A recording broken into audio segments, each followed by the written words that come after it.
evolving partnerships offer a fascinating landscape of diplomacy, collaboration, and human connection. This session will unpack not only the state-level dynamics, but also the powerful everyday ties that flourish between our peoples through education, migration, culture, and mutual respect. And to guide us through this dynamic discussion, we are honored to have as our moderator Dr. Kevin Fernandez, who brings both expertise and clarity to complex geopolitical narratives. Joining him on this distinguished panel are Associate Professor Dr. Susila Devi Chandran, Associate Professor Dr. Roy Anthony Rogers Peters, and Dr. Arjuna Narayanan. More energy, please. Give an applause. These are scholars and thought leaders who have long been at the forefront of research on international relations, Southeast Asian studies, and India-Malaysian engagements. So get ready for a session that promises rich insights, fresh perspectives, and thought-provoking dialogue. I would like to invite the panelists on board.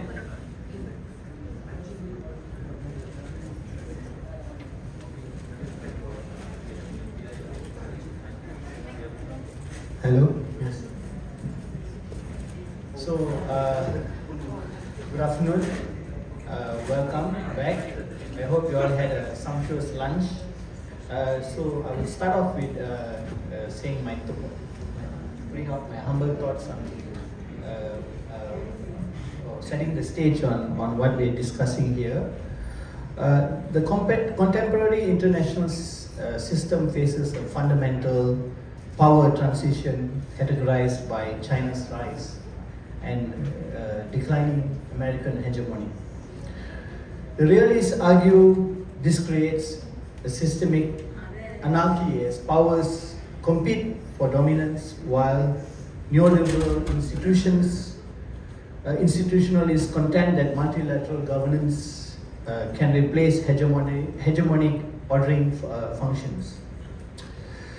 So, regional actors have adopted three responses. One of it is the alliance-dependent regionalism within established hegemonic spheres, cooperative institutionalism, emphasizing collaborative norms, and the third one, economic security convergence, linking economic interdependence to political cooperation. So those are the what nation states opt for. India's influence on ASEAN's neutrality can be observed through Jawaharlal Nehru's pivotal role in 1955 Bandung Conference, promoting anti-colonialism and non-alignment, which laid the normative foundations of South-South cooperation through the non-aligned movement, and these principles directly influenced ASEAN's 1971 Zone of Peace, Freedom and Neutrality, or what we call ZOPFAN.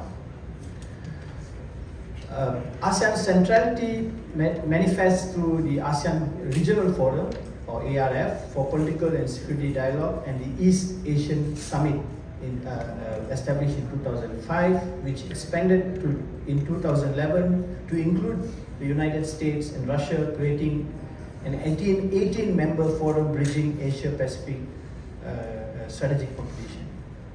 Now, as we speak, Malaysia's 2025 ASEAN's chairmanship exemplifies the enduring relevance of middle power diplomacy.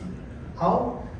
The 58th ASEAN Foreign Ministers meeting hosted rare engagement between the US Secretary of State Marco Rubio and the Russian Foreign Minister Sergei Lavrov, demonstrating how they met yesterday by the way, regional institutions provide neutral venues for great power dialogue on contentious issues, including Ukraine, Iran, Syria, amid deteriorating US-Russia relations.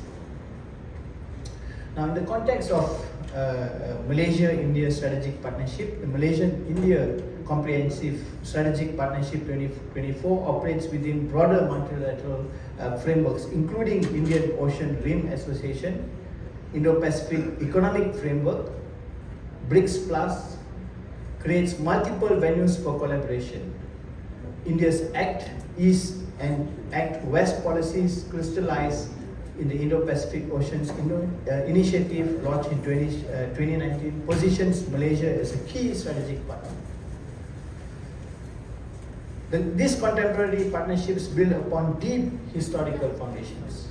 Indian migration following the Panko Treaty of 1874 established communities now constituting 7% of Malaysia's population, me including, contributing significantly to infrastructure development and medical services in the past. Today, these historical ties manifest in business networks, educational exchanges, cultural connections, and complement formal diplomatic relations. So, in this dual foundation of institutional cooperation and deep-rooted people-to-people bonds creates unique opportunities for Malaysia and India to deepen both government-to-government strategic partnerships and civil society collaboration in addressing 21st century challenges. Now, we will ask questions to all our panelists, and feel free to chime in when you feel necessary. As this Prof. Ravi said, it should be free and easy, so go ahead and contribute. Yeah? Since the independence in 1957, Malaysia-India relations have developed into a multifaceted partnership that blends high-level governmental cooperation with vibrant people-to-people diplomacy. Malaysia and India have recently elevated their ties to a comprehensive strategic partnership, making a new chapter in bilateral cooperation. Can you please explain what areas of cooperation are there that both countries have embarked on, and how we mutually benefit from this cooperation? Starting from you, sir. Good afternoon, everybody. I'm very thankful to Dr. Ravi, Professor Ravi. When he invited me for this function, I went back to 1993 and 1994. 1993, the GoPIO conference was in Mauritius, and I attended the conference. And going back to people-to-people relationship, it's almost 33 years. The people of Indian origin from Malaysia and the people of Indian origin from Mauritius, we met. I think it's one of the most memorable experiences of my life. We landed in the morning in the hotel. The man took me to his family, gave me breakfast with his wife and children. I was a total stranger. Can you imagine, he took me to his house, called his wife with excitement, his son and daughter, and we had a fantastic breakfast 33 years ago. And that evening, the Tamil League of Mauritius, they gave us a dinner. Believe me, I felt for the first time, even today, that was one of the best get-together I had in my life. I thought they are part and parcel of my family. The people of Mauritius in 1993, people of Indian origin. Then later on, I mixed with people from India and other places when I was studying Australia and UK. I didn't feel the same way. 1993. 1993, a very important event as far as Malaysia-India defense is concerned. We had a relationship before that, basically training. Tunku and Jawaharlal Nehru were very good friends. So the military personnel from Malaysian Armed Forces went to India for training. I can remember we handled one problem. But 1993 was a turning point. And the man was Najib Tun Razak. And I worked with him at that time. And I sat with the Indian Defense Attaché. We drafted the Memorandum of Understanding. And the legal wing approved it. And that became the basic document for Malaysia-India defense relation. And Najib was responsible for it. He was a visionary. When Professor Ravi asked me to talk on India-Malaysia relations, it's like a father looking at his son after 33 years. I look at the relationship between India and Malaysia. It was developed in all areas. In terms of training, in terms of buying defense product, giving order services as exchanged by the Chief of the Armed Forces, different services, Secretary Generals, and today India relationship, I would say, more or less equivalent to other important countries that India was having. For that, you must understand a little of Malaysia's military background. Malaysia's defense cooperation was very well established with the bi-power defense arrangement. Basically, it is UK, Australia, New Zealand, to dilute the problem they're having between Malaysia and Singapore, to protect any invasion from the north. That basically done by the Americans. What the Americans said, Indochina, mainland Indochina will take care, Insular South Asia, you take care. Okay? The Australian defense cooperation was very mature. So basically you find Singapore-Malaysia defense relation was between Australia, New Zealand and UK and partly America. So Malaysian defense was entirely rely on the support from the Western countries, Anglo-Saxon countries. But along the way, Malaysia developed the relationship with India. And don't ever forget, Malaysia also developed a relationship with China recently. For you to understand that, you must understand what the world is, what the region is. The most sensitive region in the world today, of course, the Middle East and the Indo-Pacific. The Indo-Pacific got 4 sub-regions. The Northeast Asia, where the North Korea and China to some extent, Japan indirectly, Southeast Asia, South Asia, and the South Pacific. These are 4 sub-regions you find in the Indo-Pacific where the interests of the major powers conflict between US and China.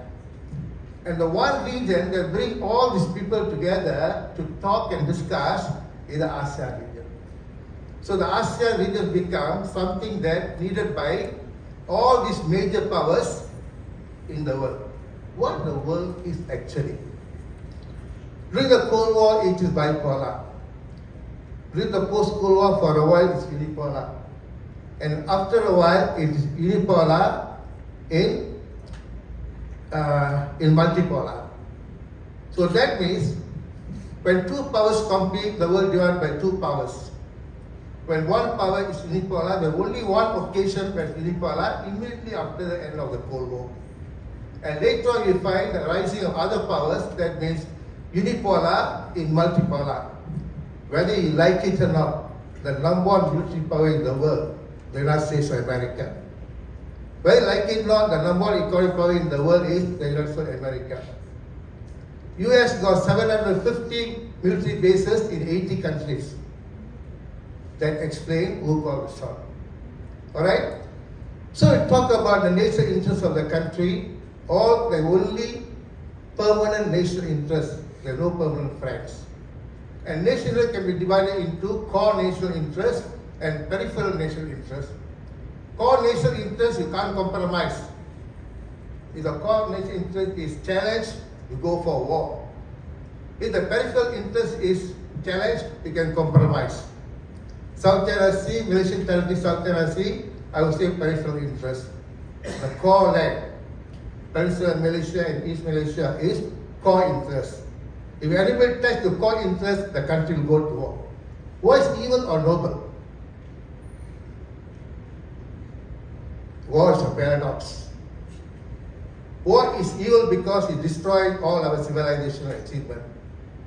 But war is noble because it destroyed evil. If there is no Second World War, what would have happened? The first war is the greatest war they call First World War. So war is noble as well as evil. So that means you need the hard power and the soft power. Hard power is a military power. India is a military power. Where is soft power? What is soft power actually? I would say India is the richest country in the world in terms of soft power. Why? India gave world Buddhism. What the population of Buddhists in the world? India gave the world Jainism. India gave the world Sikhism. India gave the world so many other beliefs, alright? All those are soft powers. India gave cricket. India gave hockey. India gave music. India gave film. Sometimes I feel very boring. I listen to one song after a long time. Satyam Shivam Sundram. Zira Aman will be singing the song, I'm telling my wife, when I die, don't read any of the mantras, play all my favorite songs. So Indian movies, Indian songs, Indian morality to the world, Buddhism, Buddhist ethics, So I would say India's soft power is fantastic. But India must be able to use that soft power to achieve its objectives. Alright? Soft power is more stronger than hard power. In modern war, there is no winners, only losers. But like it or not, the one with the military power called the shot. I don't like Trump. I like Trump. If there is no Trump, the Pakistan-India war would have gone. Who suffer when there is a war? It's not the leaders. It's the population. If Trump is not there, the war between Israel and Iran would have gone. I don't like Trump. Doesn't matter. Alright? So when you talk about war, we talk about military power, soft power, it means a lot. Talk about realism, you talk about liberalism. Major theory in internationalism. But talk of pragmatism. You want to understand China, you must understand Chinese history. You must understand Chinese philosophy. You don't understand Chinese philosophy, you don't understand Chinese history, you'll never understand China. China don't talk about realism, don't talk about liberalism, but use both. China can attack Taiwan anytime and take over. China can live for 1,000 years. Sun Tzu said, you want to understand China, understand Confucius, understand Lao Tzu, understand Sun Tzu, and understand Buddha. Alright? Indian soft power. India gave the world Buddha. India gave the world Mahatma Gandhi. Look at the number of Nobel laureates that India had. Oh my God, it's a fantastic country. Alright? So I feel strongly that India is not taking advantage of its soft power at the moment. So my suggestion to the Indian High Commission in this country, have a 2-day international conference on Indian philosophy. Alright? And a 2-day conference, let the people of Indian origin with the Indian Commission to organize it. We got a group of people here called Malaysian Indian Historical Group, led by a very dedicated person called Prabhakaran. So they can organize a conference on Indian philosophy. Now come on, Indian philosophy here. You read the Dhammapada, you read the Thirukkural, you read the Navadviya, and all the teaching of Avaya, we gave the first woman philosopher to the world. Avaya is the first woman philosopher in the world. We gave the world the oldest university in the world, Nalanda University. Alright? So look at the historical heritage of India. I did not go to India very often. But that one thing we all must watch. India can never stand up in front of the world as long as India maintains the caste system. Indian government is constitutionally against the caste system. Buddha against the caste system. Mahavira against the caste system. Guru Nanak against the caste system. Raja Ramamohan Roy. Okay? E.V. Ramaswamy. So many others. The caste system is a disgrace for India. When they say Anbe is Shivam, caste system got no moral basis to exist. As far as the caste system is concerned, it is a stain on every Indian, every Hindu in this world. If Anbe is Shivam, the voice from the universe, I like to conclude with this. I sit down and think about life. Deeply late at night. I'm 73. I don't care much time in this world. But they say, if the universe is God, the voice of God from the universe is nothing except one. It is love and care. It's love and care. Care not only for human beings, care for every living thing in this world. I'm talking about environment. Alright? What is the last message? If Anbe is Shivam, alright? What is the one core message that God gives to all living things in the universe, covering the whole universe? Is nothing except love and care. When you love and care, there's no identity. Alright, I conclude with that. Thank you very much. It's a very insightful and very thought-provoking contribution, sir. Thank you so much. War is a paradox. It is evil because it kills. It destroys civilization. Yeah. It is also good because it destroys evil. Right. I very, very insightful. Thank you so much, sir. Can we have our next speaker to share her thoughts on this question? But we have 3 questions actually. He gave, sir has given a very insightful, comprehensive review of the first question. Do you want me to move on to the next question, or you want to share your? Totally up to you. Okay. The people of Indian origin communities play a pivotal role in deepening the ties between India and Malaysia, thanks to their cultural, economic, and diplomatic contributions. And given this context, could you explain how the PIOs have engaged in cultural diplomacy, economic and trade engagements, tourism, and other areas of cooperation to effectively promote bilateral cooperation? Thank you. You can answer both of them together.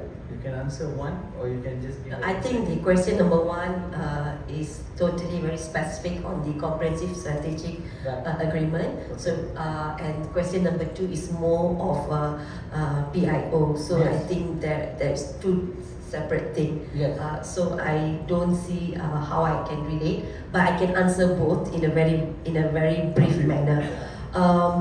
As for the comprehensive strategic agreement, which was elevated last year, August 24, there are few areas of cooperation that was specifically mentioned in the agreement. One was the what are the areas of cooperation? Of course, traditionally, economic, trade, and commercial, I think is the pillar for the India-Malaysia bilateral relations.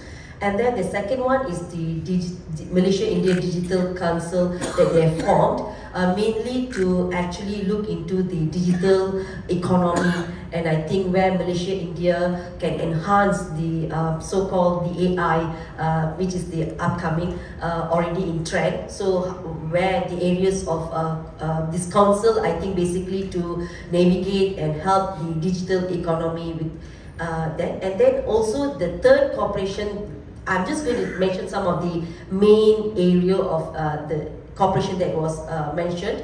The other one is the to ease the payment between because of the e-commerce and everything, the e-payment, to bring some kind of cooperation between PayNet and as well as unified payment from India. And finally, the other area of cooperation is of course technology. I think we all know India is very well advanced in technology. So I think the Malaysia side, we would like to, with this comprehensive strategic agreement, they would like to enhance the cyber security and also to fight the scam and everything with the help of the expertise from the India. So these are the answer for the first collaboration between Malaysia and India, very much looking into the strategic and the very government to government kind of arrangement. Whereas the second question is much to people cooperation and linkages. I see that how PIO, the areas of cooperation is, I think it was very much covered in the first panel, where I think one of the if you ask Malaysia in as whole, if to describe India, the first thing they talk is about Bollywood music, Bollywood dance, and now the food and everything. So movie, music is one of the connection bridge between people to people, and of course cultural aspect. So I think these are the area where Malaysia, India can enhance the people Indian origin connection, and I think it was very much well explained in the first panel how culturally I think we are still very much connected. In fact, like Prof. Ravi said that we used to not celebrate our Holi, but now it seems like a lot, everywhere you have this celebration, and there are a lot of festivals or events that happens in India is now being celebrated very grandly here. All right, so celebrated in very grand style, and in fact, it comes to movies, I think it's one of the very close. It is being launched, or the first show of the movie is is currently also being screened here. So all this shows how Malaysia and India, in terms of people to people, are very much connected, very close. So I think in that way, cultural, social, festival, music, and also literature, there are a lot of connection between people to people. All right, with this idea, Roy. Yeah. I think one of the best papers I've written, I had a chance to read an explanation on the first question. Yanita from ISIS produced a very interesting article on the agreement. One of the things is that I always have a problem separating politics from the economy. Cooperation means bringing people together. I think these bilateral agreements are important, and one of the things that we speak about soft diplomacy, we speak about hard diplomacy, military. We haven't spoken about sharp diplomacy, meaning misinformation or misinformation. So this is where I think, my own take is that it can also, India has expertise in technology that we can import. So I do agree with what you're saying, but I do think these comprehensive agreements, bilateral agreements, complement the PIO arrangement, because from the report, Yanita's report, there's a decline in trade, FDI, between the two countries. So how do we stimulate the trade between the two, FDI between the two? So those things I want to think about as well. Maybe you all can help me later. But Dr. Roy, I know you are more of a security expert. If you want to explain in terms of, if I skip the third question and go straight to the fourth question, because I know your expertise is on security. The recent terrorist attack in Pahalgam in India and India's military response to Pakistan have sparked global concern. In your opinion, how have these events influenced Malaysia-India relations, given the ethno-religious sensitivities in Malaysia? Thank you, sir. Actually, I have a short paper that I have written. Basically, I focus on Malaysia and India's security cooperation. And of course, I will also try to answer the question that was raised by our moderator, Dr. Kevin. But maybe please allow me just to read out a bit of what I have written on Malaysia-India security cooperation, if I may use the rostrum. Yeah.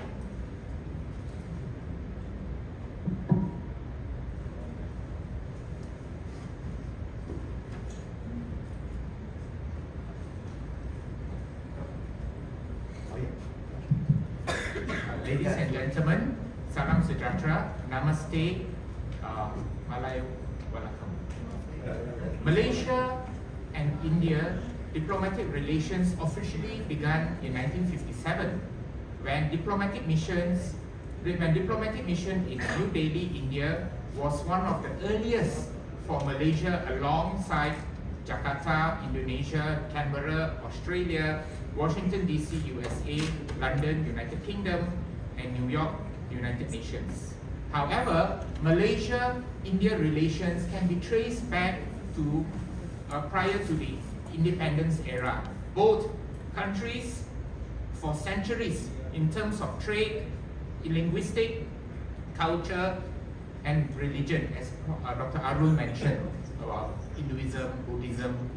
For example, the presence of Chola Kingdom in Southeast Asia, as with any relationship, there's no denying that there are in the last 6 decades between the two countries there are challenges and also opportunities. But both countries have maintained strong cooperation in economy, political, defense, and social field, which I would want to highlight on the defense.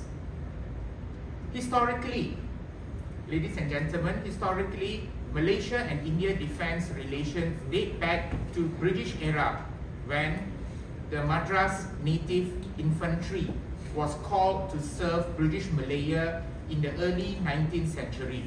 During the Second World War, units from the British Indian Army fought the Imperial Japanese Army in defense of Malaya and Singapore. For example, with the Battle of Kampar, the Sikh battalion has fought bravely against the advancing of the Imperial Japanese Army.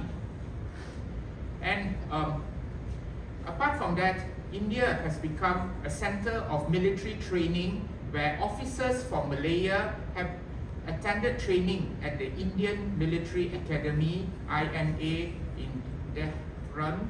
Among them was Tun Hussein On, who later joined politics and rose to become the country's third Prime Minister, 1976 to 1981. Tun Ibrahim Ismail, who later became the Chief Commander of the Malaysian Armed Forces from 1971 to 77. And this legacy continues to this day, where the Crown Prince of Johor, Tunku Ismail Ibni Sultan Ibrahim, or better known as TMJ, the son of the current Yang di-Pertuan Agong, was also trained in the same Indian Military Academy and served with 61 Cavalry in 2007 and led the regiment's contingent at the Republic Day Parade on 26 January 2007. So that shows how rich the traditions between our armed forces and the Indian armed forces and the connections that we have. Ladies and gentlemen, the defense and security cooperation between India and Malaysia, where the two countries signed defense cooperation memorandum in 1993, which Dr. Arul alluded earlier on, to have frequent defense cooperation meeting, joint military exercises, Malaysian interest in acquiring 18 new Indian light fighter jet or Teja, which indicates that potential growth in armed trade between the two countries.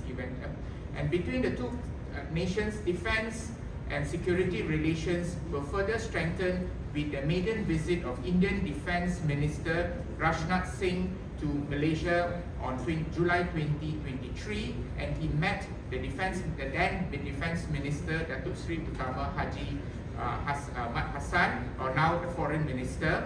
And during the meeting, the two leaders actually discussed opportunity of defense and cooperation, and the usefulness of existing mechanisms such as the Indian-Malaysia Defense Committee.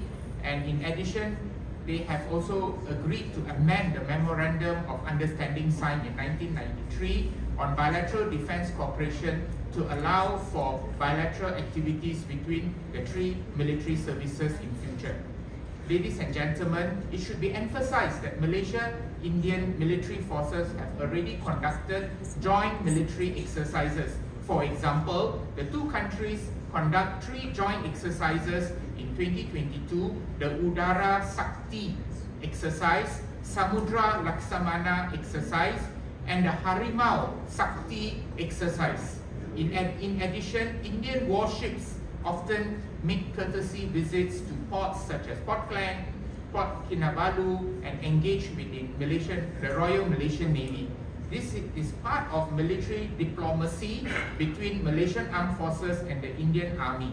In addition, the Indian and Malaysian armed forces cooperate in fields of education, where every year the Indian government sends its military officers to the Malaysian Armed Forces Staff College, which I believe some of the audience who used to be the directing staff in the Malaysian Armed Forces Staff College will still definitely remember there were Indian officers every year without fail, and also in the Defence College.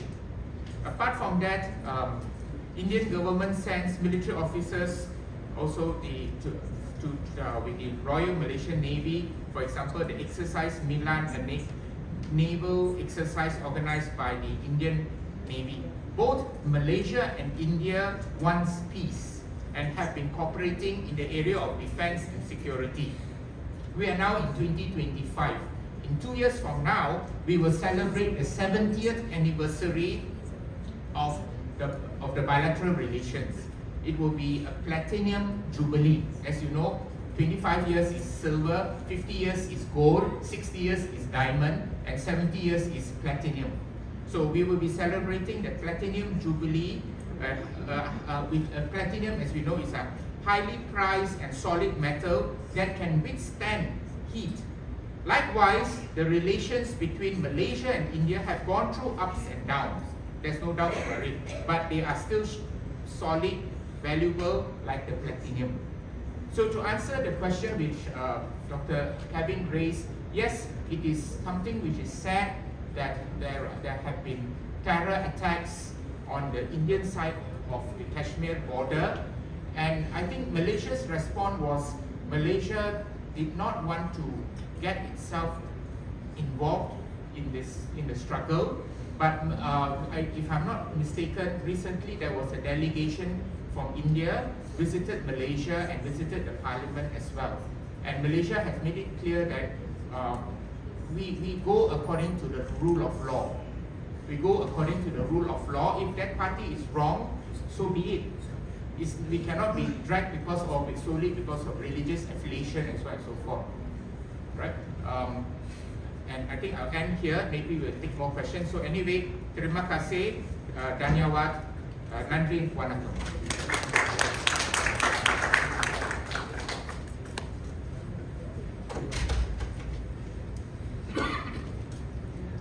So our three speakers have shared their insights.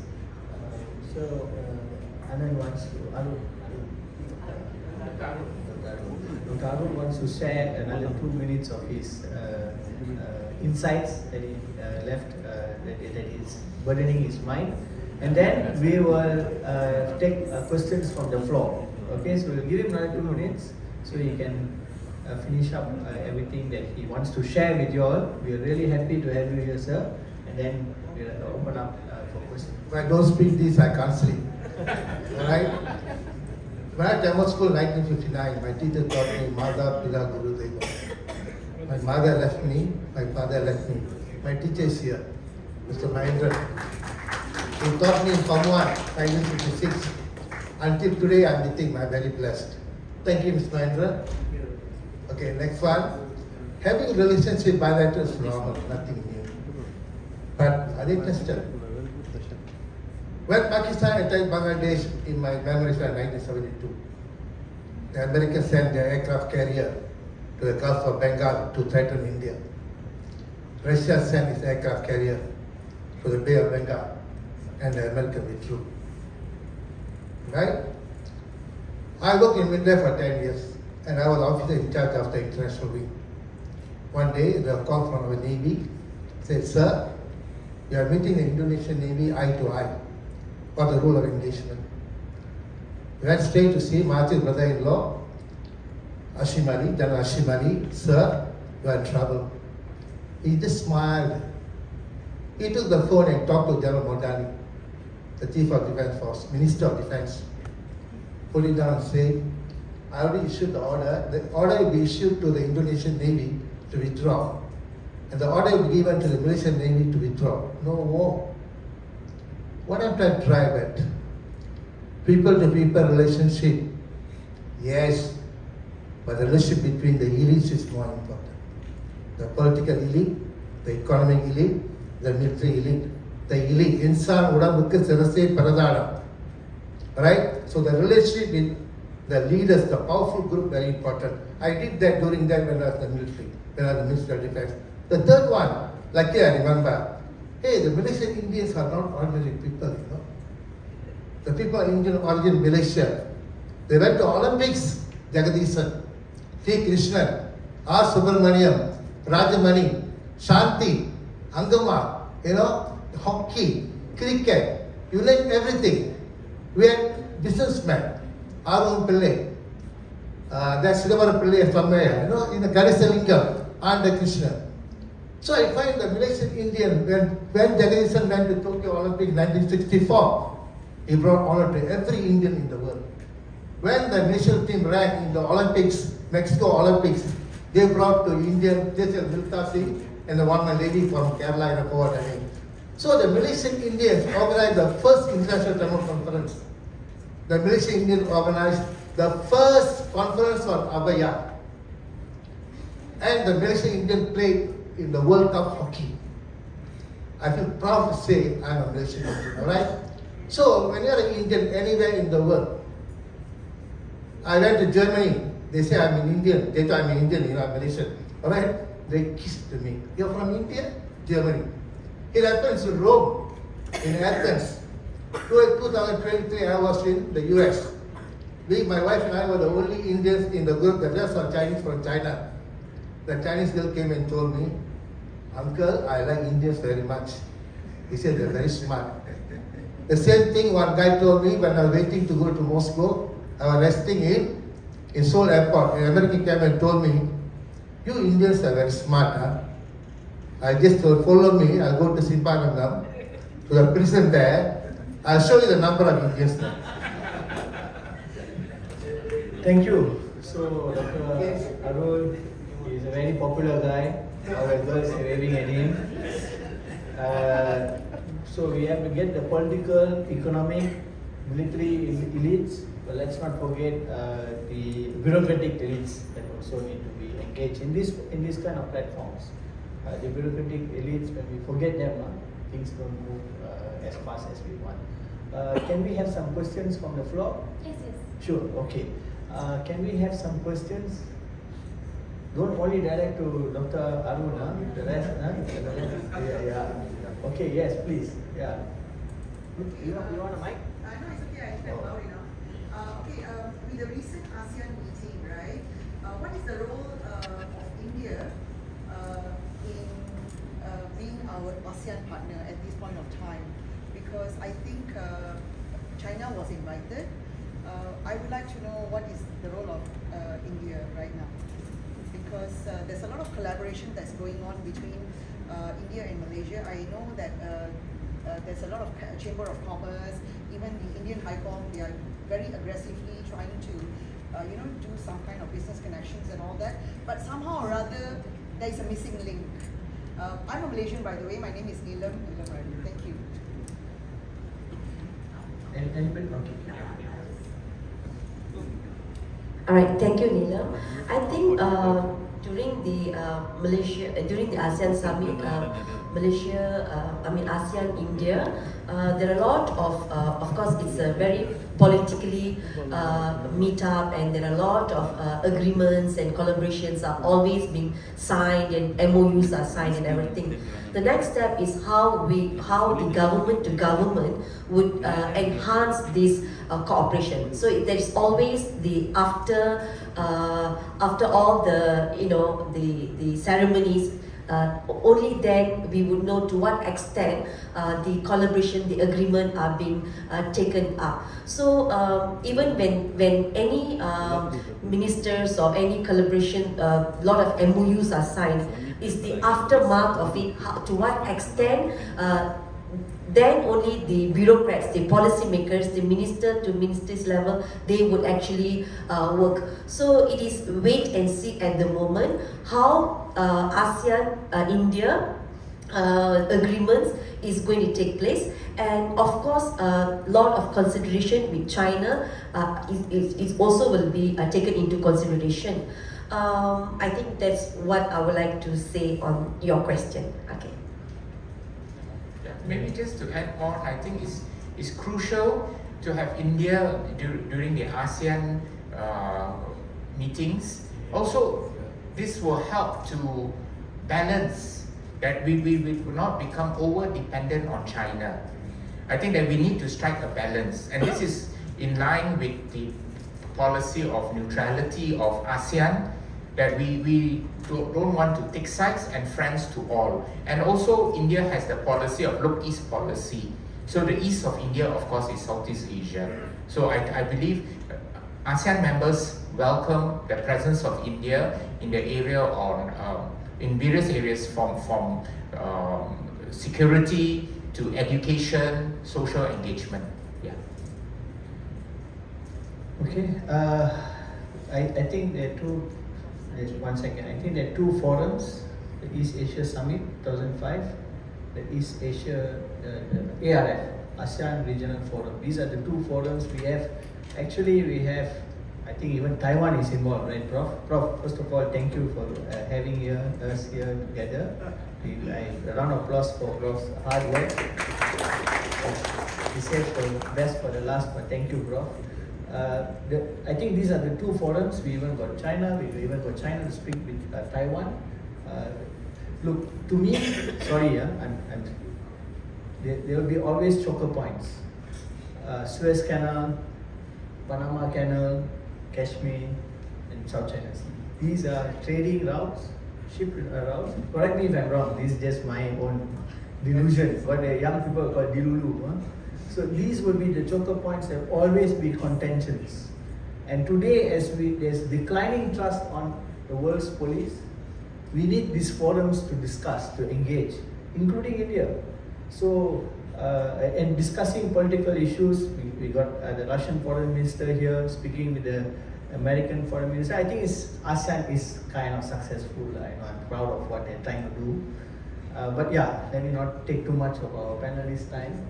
I think there's some questions. Yes, Prof. Sanjit, yeah. Yeah, I need a mic. I'm a soft person. All right, thank you to all the panelists. My question is on at the university level. Right? We don't see many students are coming from India, but we have so many students coming from China. So what's wrong with our policy, our higher education policy? Thank you. Anybody want to take any takers? You need to ask the Indians. Very easy. India, they are inward looking. They don't have to go to outside and get the degree. They have a lot of universities inside, and they are happy, and to get the degree from their own universities. Now, why there is a big sweep of Chinese students coming to Malaysia? I think again China is using the soft power diplomacy to when you deal with China, you always have to have that you have to also look between the line. So they are actually offering a lot of scholarship, and they are sending a lot of students to all over Malaysia, all the universities, public universities, to do, because what they are just want to let the Chinese students to get a degree, and of course I believe to get a lot of data information. All right, this I got it from the top Bukit Aman. The other thing is because they are also offering a lot of scholarship for Malaysian students to go and study in China. So they have the money and they are sponsoring. Alright, so whereas for India, I think India is very happy to, of course, if the Indian government is willing to sponsor and send the students to come to Malaysia and study, I think they would. But of course, there are some universities who do not take non-Bumiputra, so that's where the limitation is. And I think they also like to, I think India, they also looking to the West countries to go and get a better degree, I guess. That's my take. Yeah, maybe also India itself has so many universities. So in their mind, that why should they go further where their own home country, there are so many universities. And perhaps also the issue of scholarship, not necessarily India per se, this is based on personal experience. Last year, when I was with Asia Europe Institute, we visited Bangladesh, and we were trying to promote University Malaya, Asia Europe Institute for students in Bangladesh to come to do their masters. They were very interested with the program. The next question they asked, is there scholarship? Is there scholarship? So that is sometimes a hindrance. Over here, we don't have much scholarship to be given.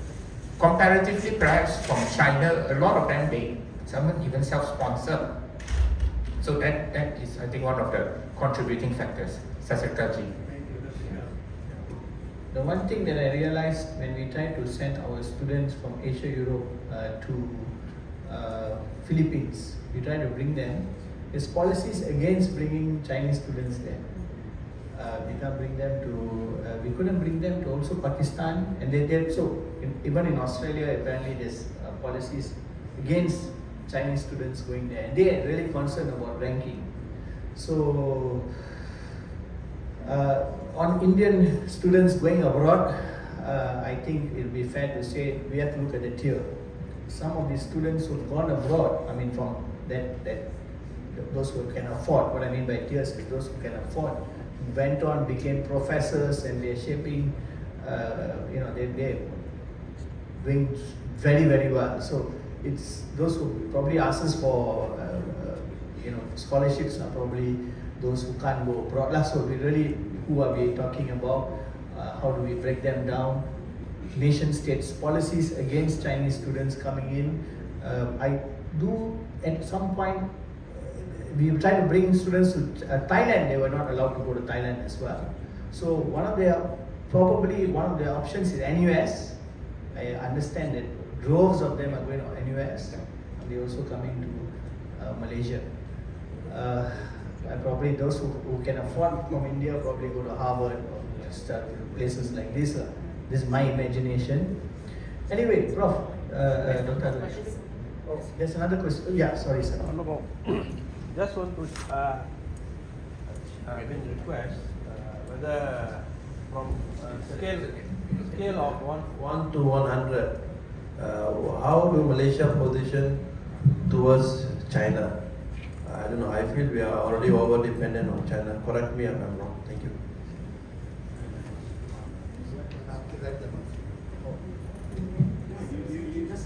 No, I just didn't get the question, sorry. The dependent on China. Oh, Scale from 1 to 10, and then 1 to 10, okay, 1 to 10.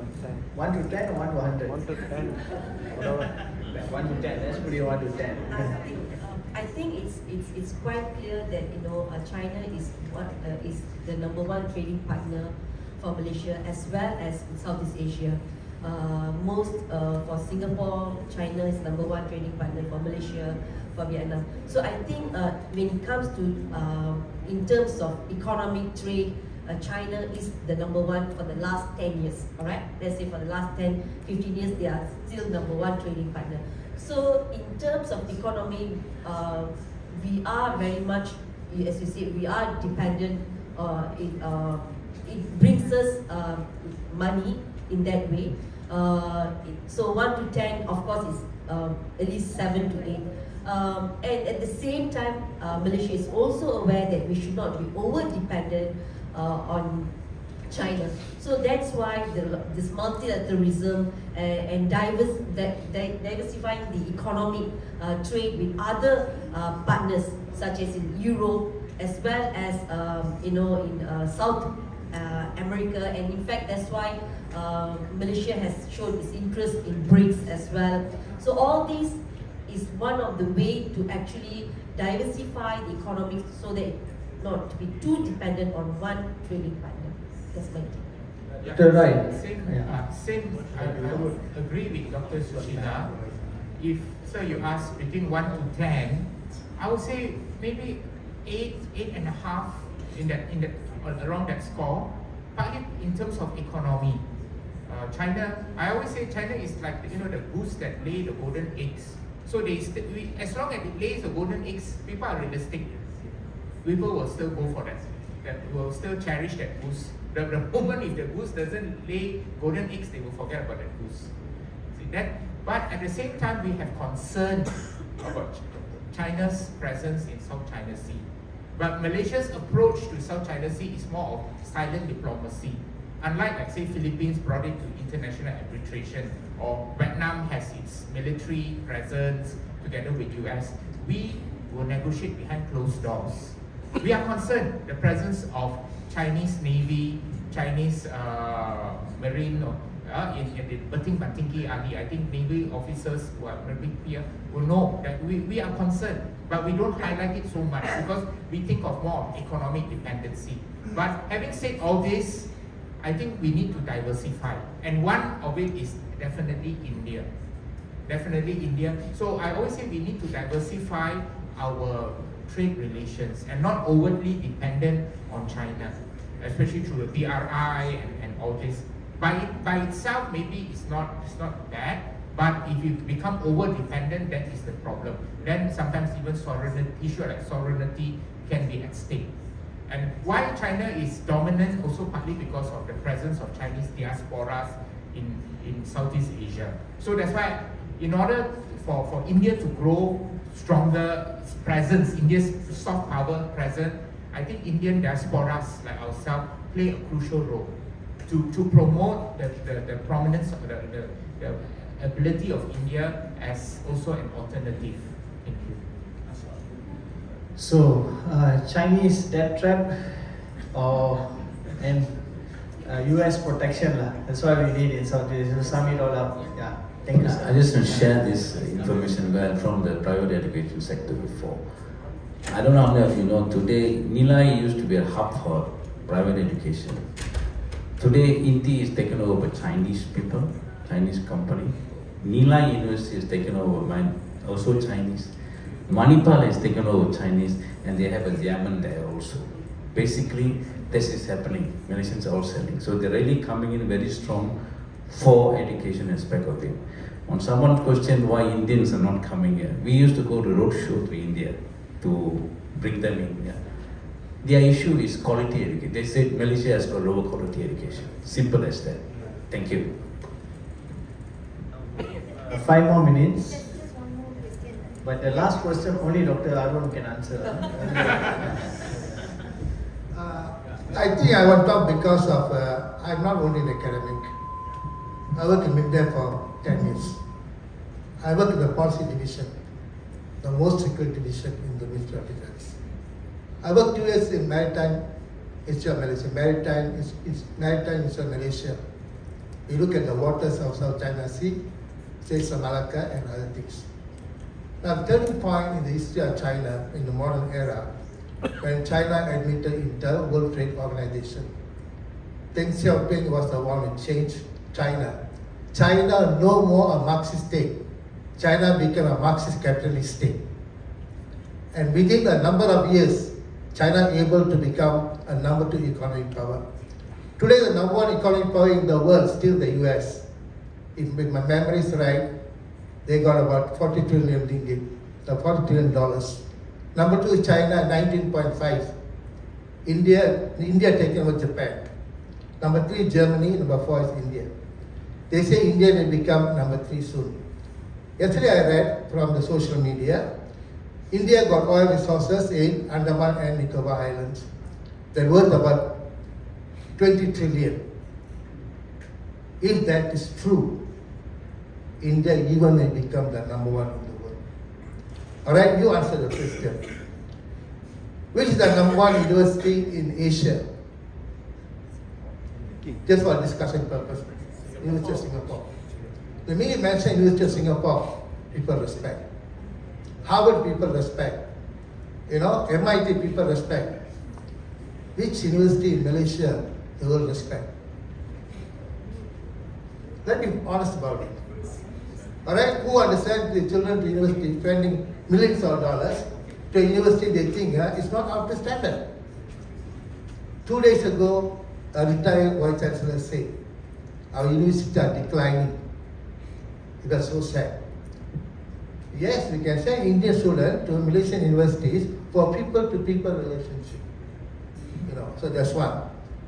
So looking at that South China Sea, I did my master thesis on South China Sea in 1989.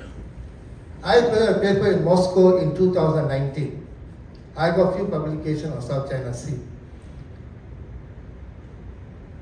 The Law of the Sea in my man in 1982. China is a signatory. Once a signatory, you should not go against it. When the Philippines brought the case to the International Tribunal, China refused to accept the decision of the International Tribunal. What that shows, China got no respect for international law. And China fought in Vietnam 2 wars, Vietnam stood up, 2 wars. Vietnam was defeated. Philippines went to the tribunal. Malaysia, let me tell you a real incident.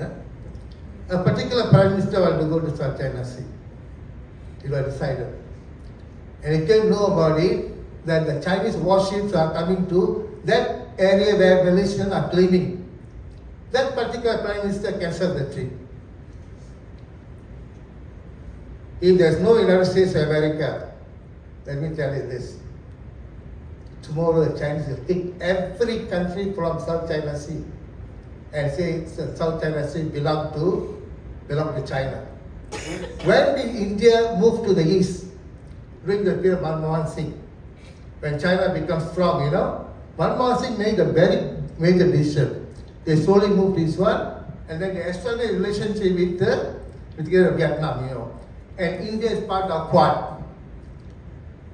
The challenge between the United States of America and China. Look at the reality, Who is the ally of the United States? Japan, South Korea, or the Philippines. The other countries, Singapore to some extent, Taiwan, Malaysia to some extent, Indonesia to some extent, all right. Then you got ANZUS, you got Quad. Then the three countries, actually Quad is a consultation body, Then the three, Australia, New Zealand, and the US, they already form a kind of alliance. Don't forget NATO. Any attack on any member of the NATO, under the Article 7 or something like that, NATO can come into the war. Who is the allies of the Chinese? North Korea? Yes. Laos? Cambodia? Now, showing that Russia is already called in Ukraine, alright? The one that blocking the hegemony of China is nothing except US. If there's no US, don't get me wrong, I like the president of China, alright? I like Modi as well. Alright? If the United States of America is not there, history will repeat itself. We will become the vassal state of China. Thank you. Thank you. One last question, right? Yeah.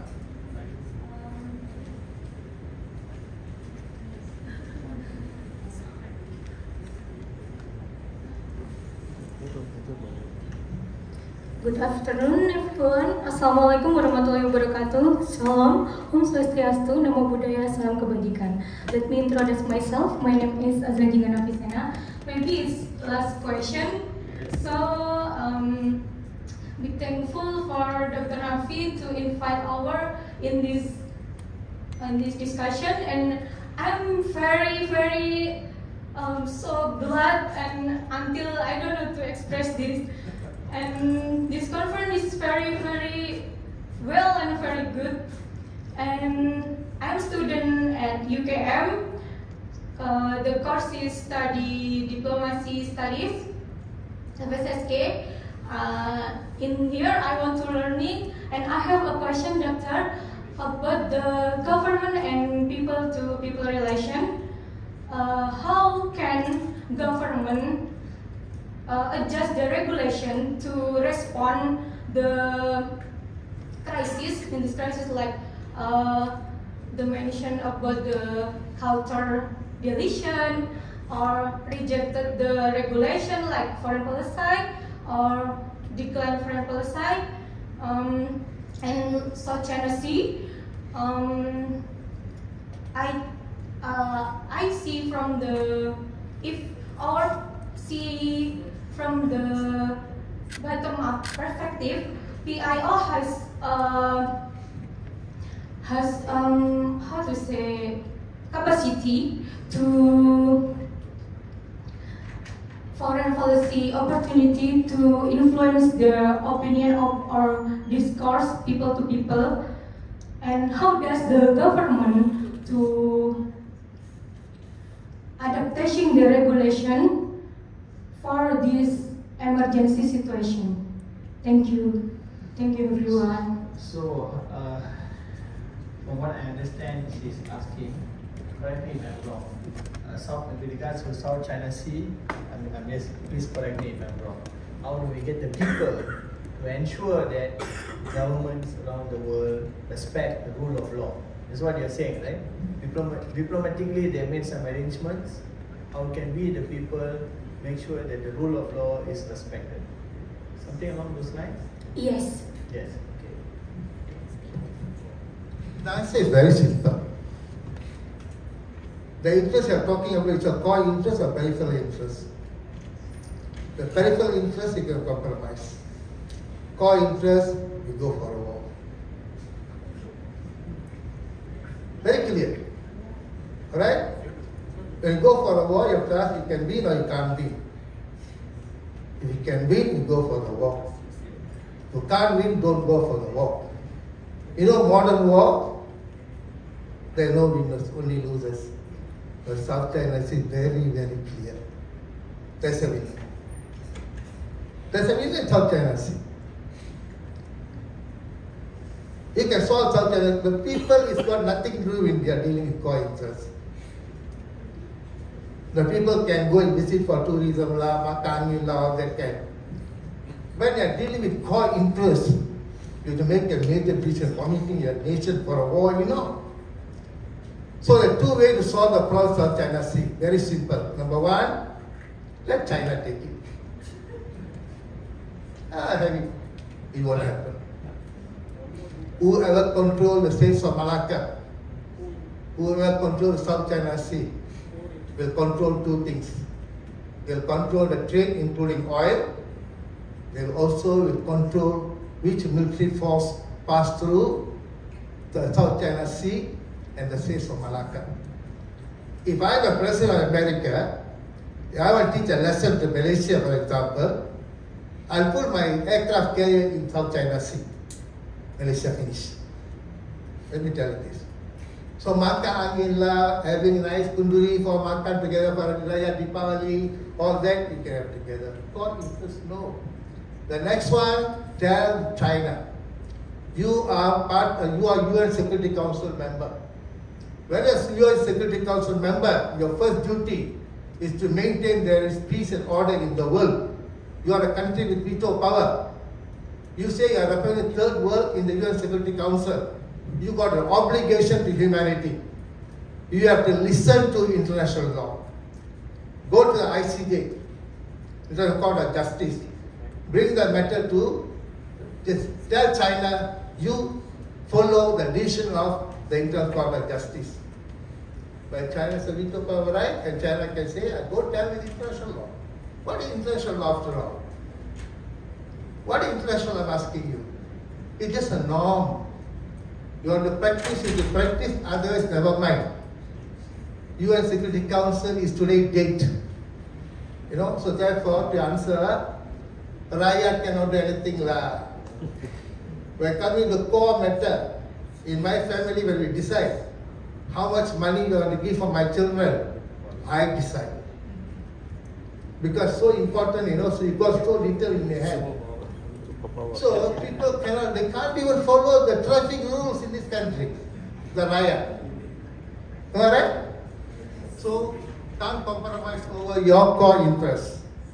If we think South China Sea is our core interest, go for a war with China and lose the war.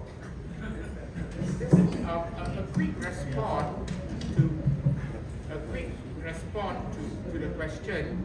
No doubt, maybe when it comes to core interests, it's always done by the state. But at the same time, we should not forget the role of second track diplomacy, where NGOs, think tanks, even organizations like this, we discuss. Because the first track diplomacy consists of diplomats who represents the state. Diplomats have their own limitations. They are governed by the Vienna Convention for diplomacy. So there are things that they can speak, there are things they cannot speak. But when you go to second track diplomacy, say think tanks, universities, NGOs, business community, they are more free and they can indirectly lobby the state. But of course, when it comes to core issues, that is a bit more difficult. But on maybe periphery issues, second track diplomacy. So I hope that answers your question. So, right, the role of second track diplomacy today is very important. Yeah, thank you. Thank you, Doctor. Okay, we will hand over back to the main MC. Thank you very much, all our speakers, Dr. Prof. Roy, Doctor, and thank you very much. Thank you, Dr. Kevin. Thank you to our outstanding panelists and our moderator, Dr. Kevin Fernandez, for such a thought-provoking and engaging discussion. Please remain on the stage, and I would like to invite Professor Dr. Ravichandran Murthy to give a token of appreciation. Thank you.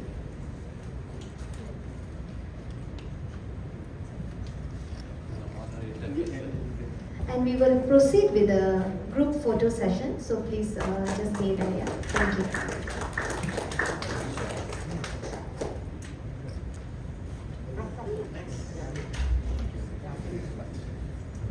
The realist.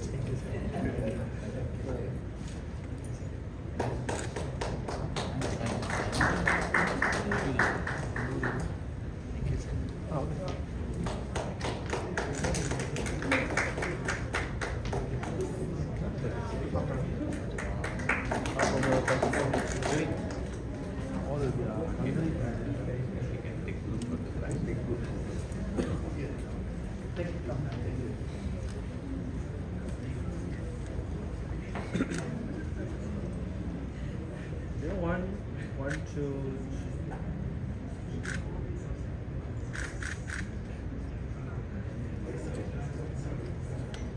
Thank you. For the next session, we will be proceeding to a topic on expanding the PIO food train in global business, moderated by Dato Bhupat Rai Premji. And the speakers are Mr. Gunasekharan Srirangan, Associate Professor Dr. Sudesh Prabhakaran, and Dato Sri CM Vigneshwaran.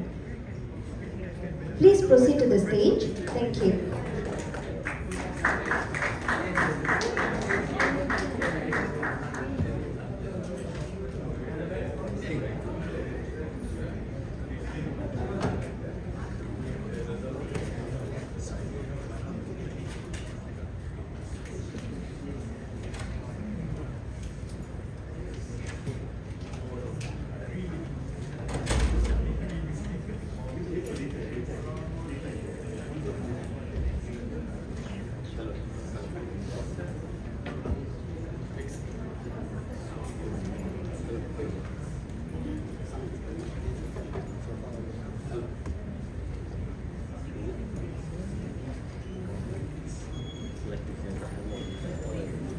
Hello.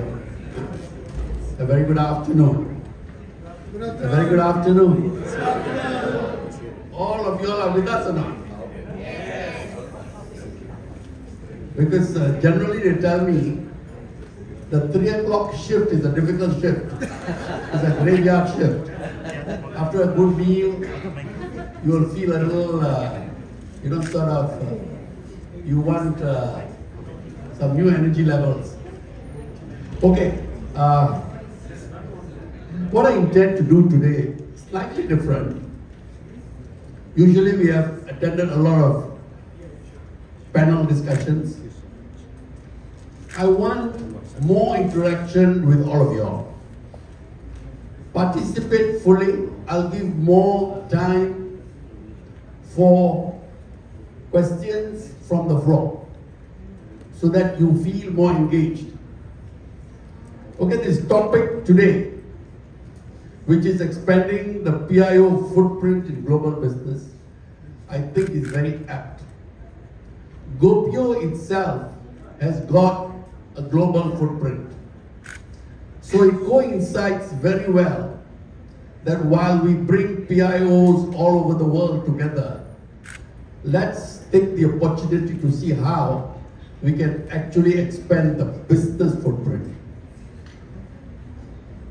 We have I have with us very eminent personalities.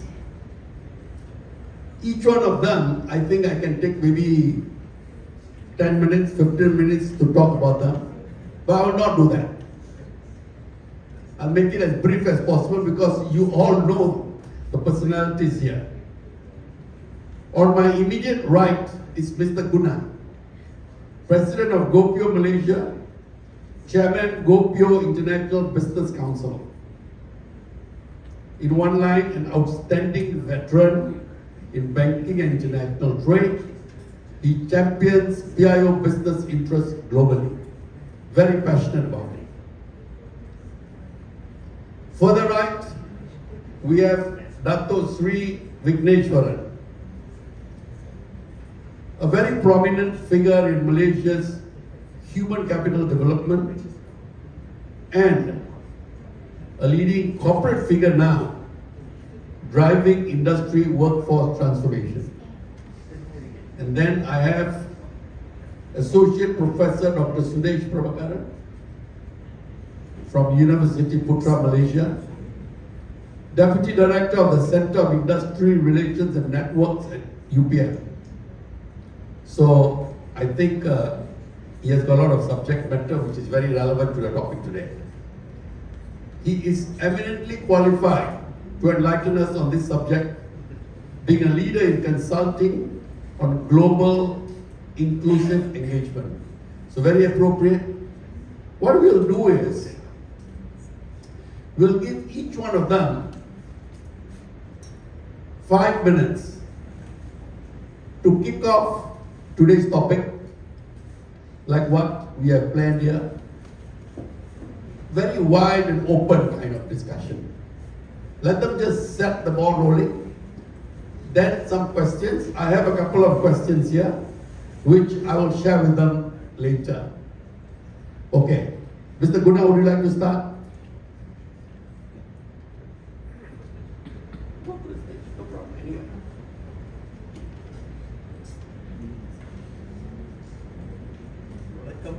Okay, and yeah. No. Okay. Vanakkam, good afternoon. Just now morning I was giving the speech. I saw a crowd. So like Dato' Putra say, half of them disappeared, sleeping. Coming back later, I see. Okay. Thank you, Dato'. We've just got to straight to the point. Okay, this topic that we want to discuss, like what I said in the morning, is a new topic that we are kickstarting in line with this business summit that we are proposing. I think Mr. Sashi wanted to have a small session here. Nevertheless, it's important to have it here. As far as I'm concerned, there's no real study has been done on this subject, talking about Indian diaspora, as I know. But maybe you can correct me if I'm wrong. Worldwide, there are studies, called PIO studies, being done for the past 20 years. Some universities in India, especially Jawaharlal Nehru University, we have a Professor Ajay, who is a good friend of us. He does some PIO studies. He goes around Africa and all that, and he has his own organization. And similarly, there are some one or two faculties also doing some studies on that. We are not sure in Malaysia we have that. Of course, we have Indian Studies Department in University of Malaysia, but their focus sometimes goes, I don't know, everywhere. I'm not really sure what they are. Sorry to say that. Okay. Anyway, we wanted this idea. We need a study on impact that they created in this nation building. I'll just go on very general, I don't go very specific.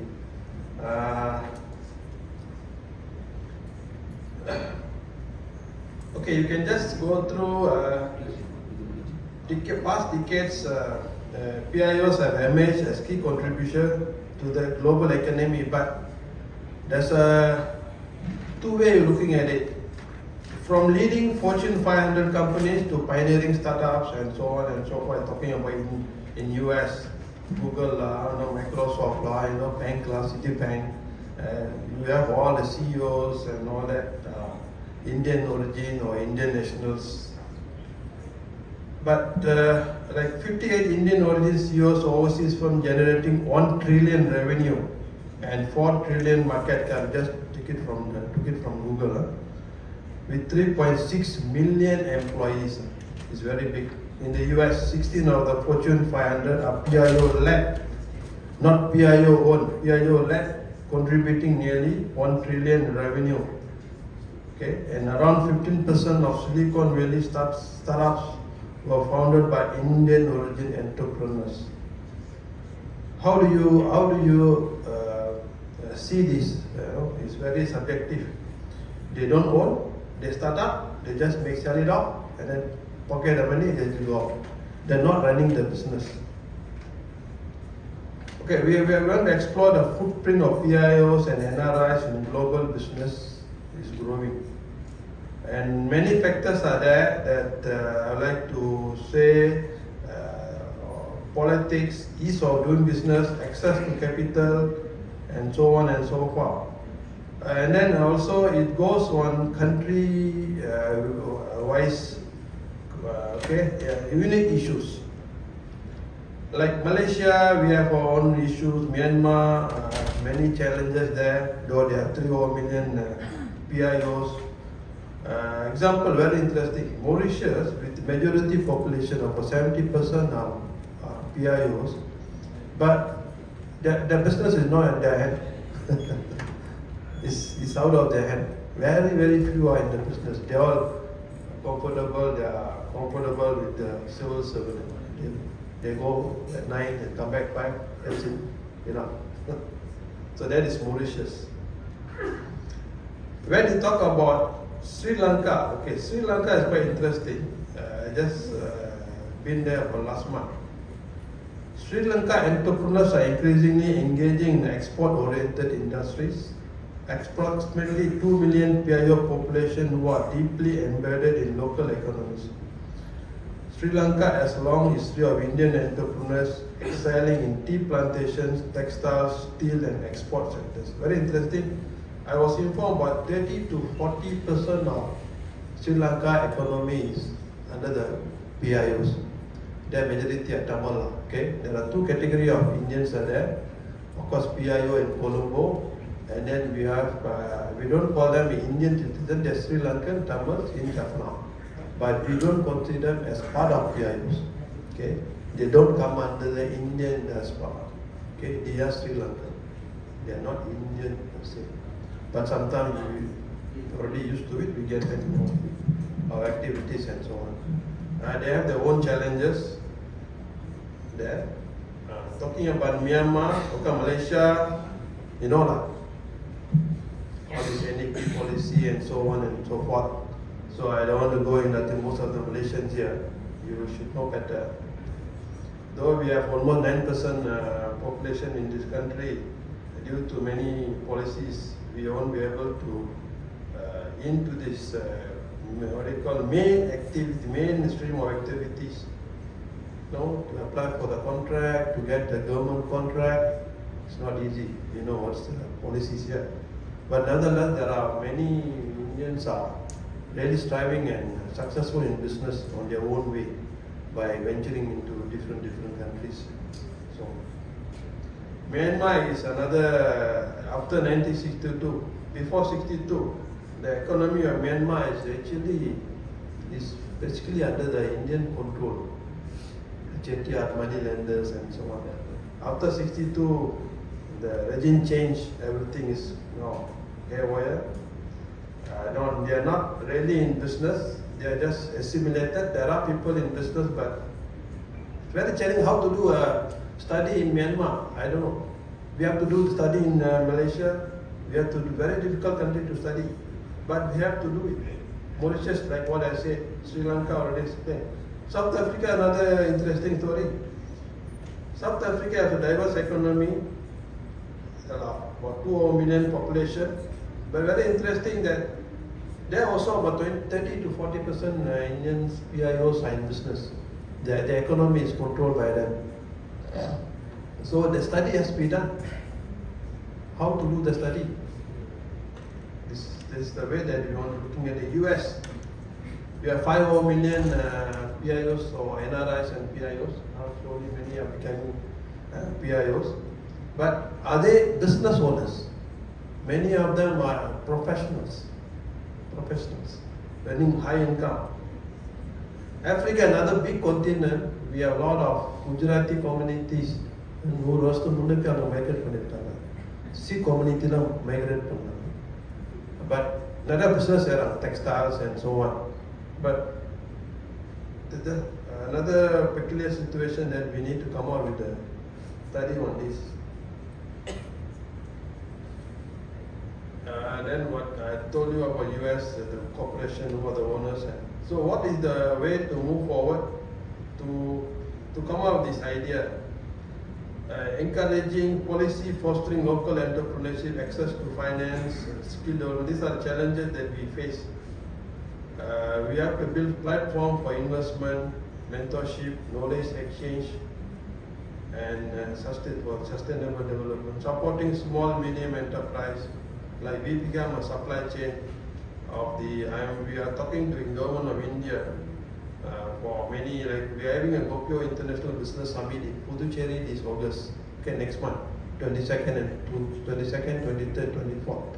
Those who are interested, please inquire from Veda Maha, you can participate. What we are trying to do is bringing in about 80 over countries, PIO, businessmen and women, congregate there. We want to explore how to go into India market. One is India market. Another one is among the 30 countries, how we can do business. India is not only the business, Indonesia is growing big.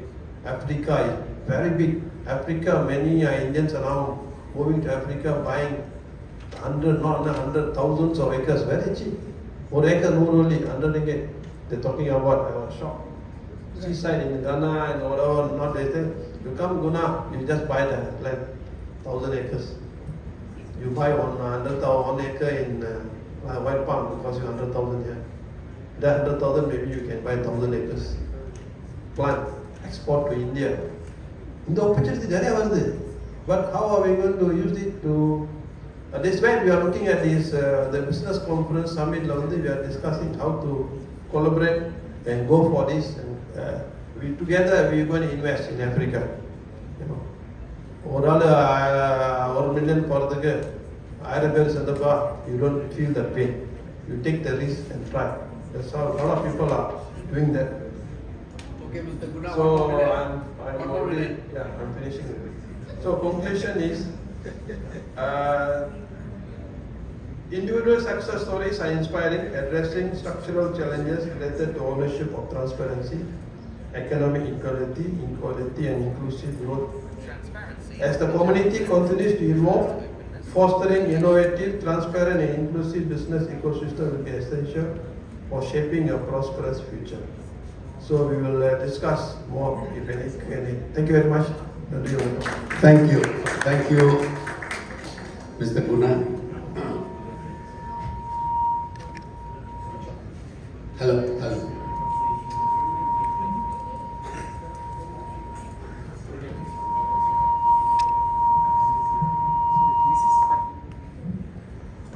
Okay, what I would like to add before Dato Sri comes to the stage to share his views is, can I have everybody's attention? All the young people at the back seem to have a lot of their private discussions. So what I intend to do is, those young people at the back, will have to at least ask 3 questions each. So you prepare yourselves. Okay? Because I've been watching over there. So please make sure whatever you all discussed, you share it with us. Okay, what I would like to add here before Dato Sri moves up is, while we look forward to creating those corridors or avenues to expand the footprint, we must learn, especially our businesses must learn to weave through the challenges. Challenges are going to be everywhere. It's not going to be, nobody will serve us on a silver platter. You know, thousands of years ago, studies have been done. Why do immigrant societies do better than the indigenous? Because they come with a purpose. Whether you take the Indians, you take the Gujaratis, Chinese, they left their homes, the Jews, they left their homes, they had a mission. I want to earn, I want to send back money to my parents, my family back home. So what I would like to appeal is, I would prefer if the audience was like 10,000 people, 10,000 Indians. But today, we have a select group. I'm sure all of you all have. You have that kind of leverage to share this at the right forums. But I want Dato Sri, with all your exposure, experience, to tell this select group, with all these challenges, what can we do? How do Indians leverage to better themselves? And in the process, we lift our community. India is one place where we could kind of tap. Today, like earlier in the earlier session, it's going to an economic power very soon. Maybe 5 years, 3 years, 5 years. We have a natural affinity with India. Yes, that's one area. Then, Mr. Guna mentioned about Africa. If you look around, without any studies also, Indian diaspora have done very well in Africa. East Africa, Kenya, Tanzania, Ghana, Mauritius, South Africa. All of them have their challenges. But in each of the places, there are golden nuggets which we can tap. That is what I want to do. We talk about challenges here, NEP. Those are challenges. You have to live with NEP. We have to live with some discrimination. The opportunities, we have to go and fight for that opportunity. And a lot of Indians in Malaysia, we always talk about the Indians not doing well. I'll take a couple of minutes to set the kind of feel, what we want to achieve out of the session today. Moderator now becomes speaker. Just for a few minutes.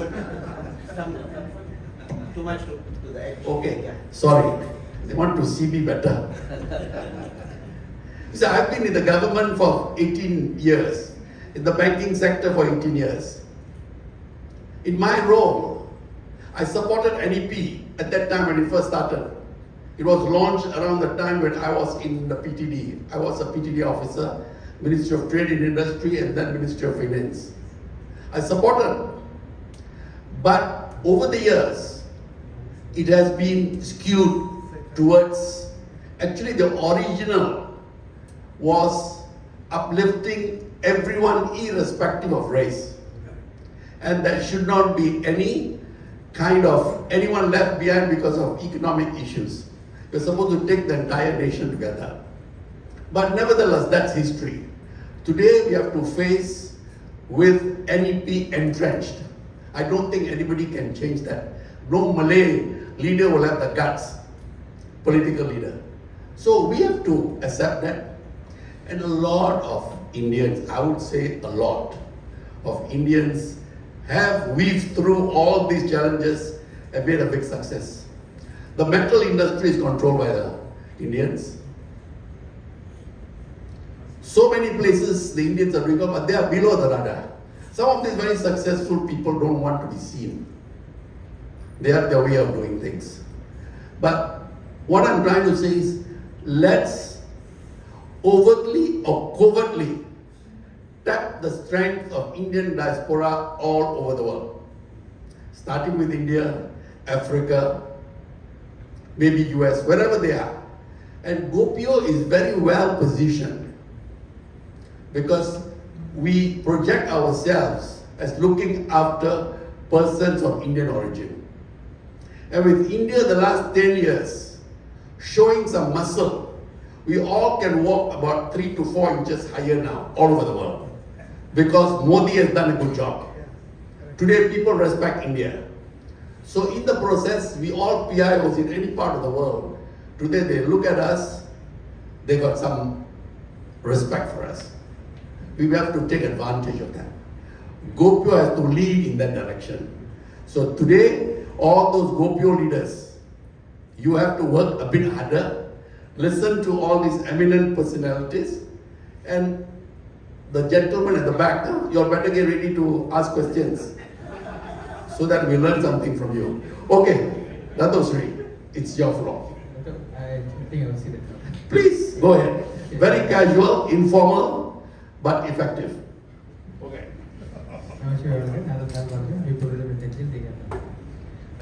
First of all, thank you to GoPio to invite me today to give a talk. When I walked into the room, I was a bit afraid that I saw Mr. Arjunan there. He has been a lecturer when I was studying in the university. I have a lot of seniors who are here. I have some of my juniors also sitting down here. So, and when Mr. Guna started talking, I said, finish, I have nothing else to speak. He said almost everything there. And I was praying to my gods. I said, please don't let the prof talk first before me. Then I really have nothing to talk about. Okay, coming to the topic about the Malaysians, right? As you were in the government, I was in the government from 2018 to 2020. 22 actually. 2022 I was in the government. And we've been through a lot of these studies, reports and stuff like that again and again when we sit for economic meetings, budgets and stuff like that. So we had a lot of these kind of discussions going on. So the last posting I was in the Kementerian Usahawan and Koperasi, so I was there. Merdeka, we've been for more than 60 years, definitely. And things I see there, let's call it a spade. Things I see there, businessman who wants to come in and apply for a grant don't have a bank account, don't have income tax return, don't have license from the PBT, and the minimum syarat to apply for grants or loans in the government. There's a lot of loans and grants in the government available, and sometimes they are dedicated a portion to Indians. So most of these grants, loans and stuff like that are stuck there and not utilized because we don't have the right documentations to apply for it. As simple as that. So this problem was noticed after the 2008 elections. At that point of time, the Chinese actually formed a group called SAME, S-A-M-E.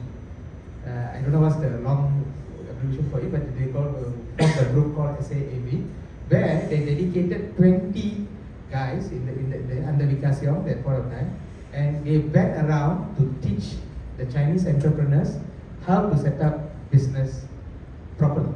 Even we know the Chinese has been in the business for many years and stuff like that. Because of the new banking, rules and regulations and stuff like that came in, they went all out for 5 years educating the entrepreneurs in Malaysia how to set up their business properly according to the new regulations. We didn't do that. Simple as that. We didn't do that. And now, after 15 years, we are still here. And when I was in the Kementerian, when people come and say, please help me to get this loan, how come Indians are being treated like this and blah blah blah blah, they will come and complain with me 1001 things. Take up, no PBT license, reject. And when you submit to the government department without these minimum documents, you are gone. That's number one. Number two, again, going back to the government, right?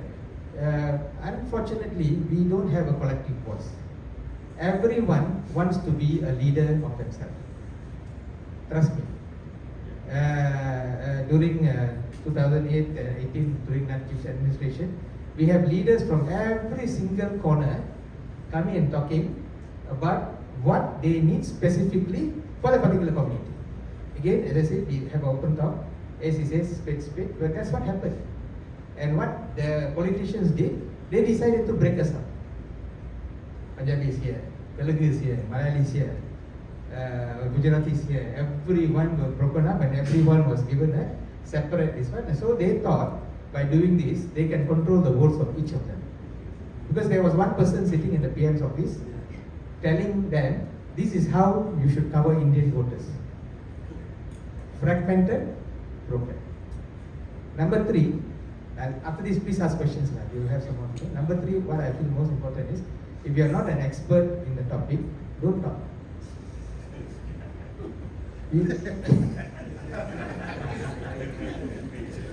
I mean, I always in my house I got this. When I go and wash my plates in the house, sometimes I help my wife. Not very often, but in a very rare occasion, I will. Yeah, my wife say you can wash your plates very fast. I say yes, because I was working in a stall from 5 years old up to when I was in university in a restaurant stall washing plates. So I had 20 years experience. So I can do it faster, better. So you cannot come and tell me how to wash plates. Again, going to do roti canai. I was in my stall, we worked there until when I graduated. I can tell you, 1 kilo of flour can produce 20 to 25 sets of doughs. Because I did it. For that 20 years when I was working in my father's shop and my parents' shop, I did it. So you cannot come and argue me for the sake of argument, telling that I'm wrong. And that's the thing that I find most of the time when I have engagements like during my tenure in the government, everyone wants to say their piece. We should identify who can say what, who is good in what, and let them to do their job and trust them. Most of the time, we have distrust or the basic Indian thing like, I know better than the friend because I saw it in Google or WhatsApp. So these 3 things we start off first, then after that we will have a further discussion. I hope the time permits. I will let the prof to speak some more. But these are things. If you ask me what is stopping us from moving forward into the global arena is this. There's a lot of other things like Mr. Guna said, NEP is an issue, dwindling population is an issue. We must accept the fact. Of course, Guna don't agree. Guna say government is cheating. He always say, Mr. Guna always tell me, government is cheating. We are not 6.5%, we are 10%, but the government is full. But again, we have no way of debunking it. That's the problem. We think that we know, maybe it is true, but we don't have a way to debunk it. So the only way we can come up with more solid policies is to have a think tank group in each and let them to do the job. If we select a leader to do it, and last point before I pass it to Prof is my personal view. Of course, there are a lot of people who will be against me. We are doomed in politics. We are doomed in politics. I mean, when I was in university, I always have this going around, I would talk to people, I said, Indians shouldn't be in politics.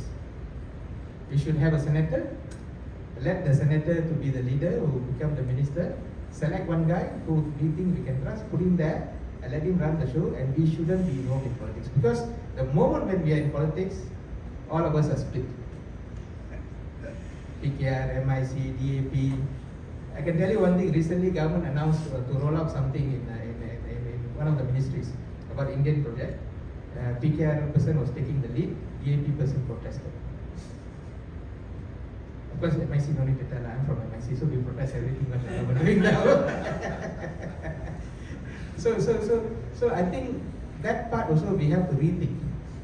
Are we being relevant in the politics or not? What can we get from the politics nowadays? We are fragmented, over-fragmented. 5% of the population or 6.5% of the population, we are fragmented everywhere. Because everyone wants to have a say according to what they think is right. So if we want to change this, we have to get united. Then we can move forward. Of course, like Mr. Guna said just now, a lot of Indians are doing very well. And none of them want the surface. None of them. Tan Sri Balan, unfortunately, I won't say unfortunate, like he wants to do something good for the society, so he's doing a lot of things, so he's surfacing up. But so many Indians like me, who are multi-millionaires, who do 400 million a year, 500 million a year, billion a year, don't want to be associated with that society. That's a definite fact. You want me to stop? Or am I getting too sensitive? So you think? You pass it back to me, then I'll tell. Okay. Oh, this one not good. After I debate that, I cannot counter it and say okay, Dato'. Okay. Dato', I think let's put a round of applause for him. Earlier we missed on Guna, now Dato' Sri, one round of applause for him. Before I pass the baton to Associate Professor, whatever Dato' Sri mentioned is something which is very real, very true of that thing. Very real, very true. Hello, hello. Why is the echo? Hello.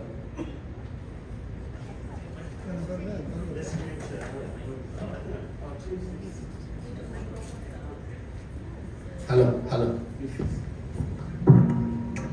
Hello. As I said, whatever Dato' Sri with his experience, with his scrutiny, is true. I'm not going to sort of say anything against that. What I would like to add is, this is part of the landscape. We Indians are fragmented, it's a fact. We Indians, every Indian thinks he's a leader, it's a fact. What do we do beyond that? You know, the Gujaratis, I will say, 99%, 95%, all can take care of themselves. Children's education, everything. The 3 to 5% which has got a problem, the community stands behind them. Anytime. If they need some help, the community is there. You'll educate their children, everything. I've been directly involved with all humility. The community rallies. The same thing happens for the Sikhs. Taken care of. They are very resilient, the Sikhs, all over the world. The same way you can take other denominations. We don't want to go into that.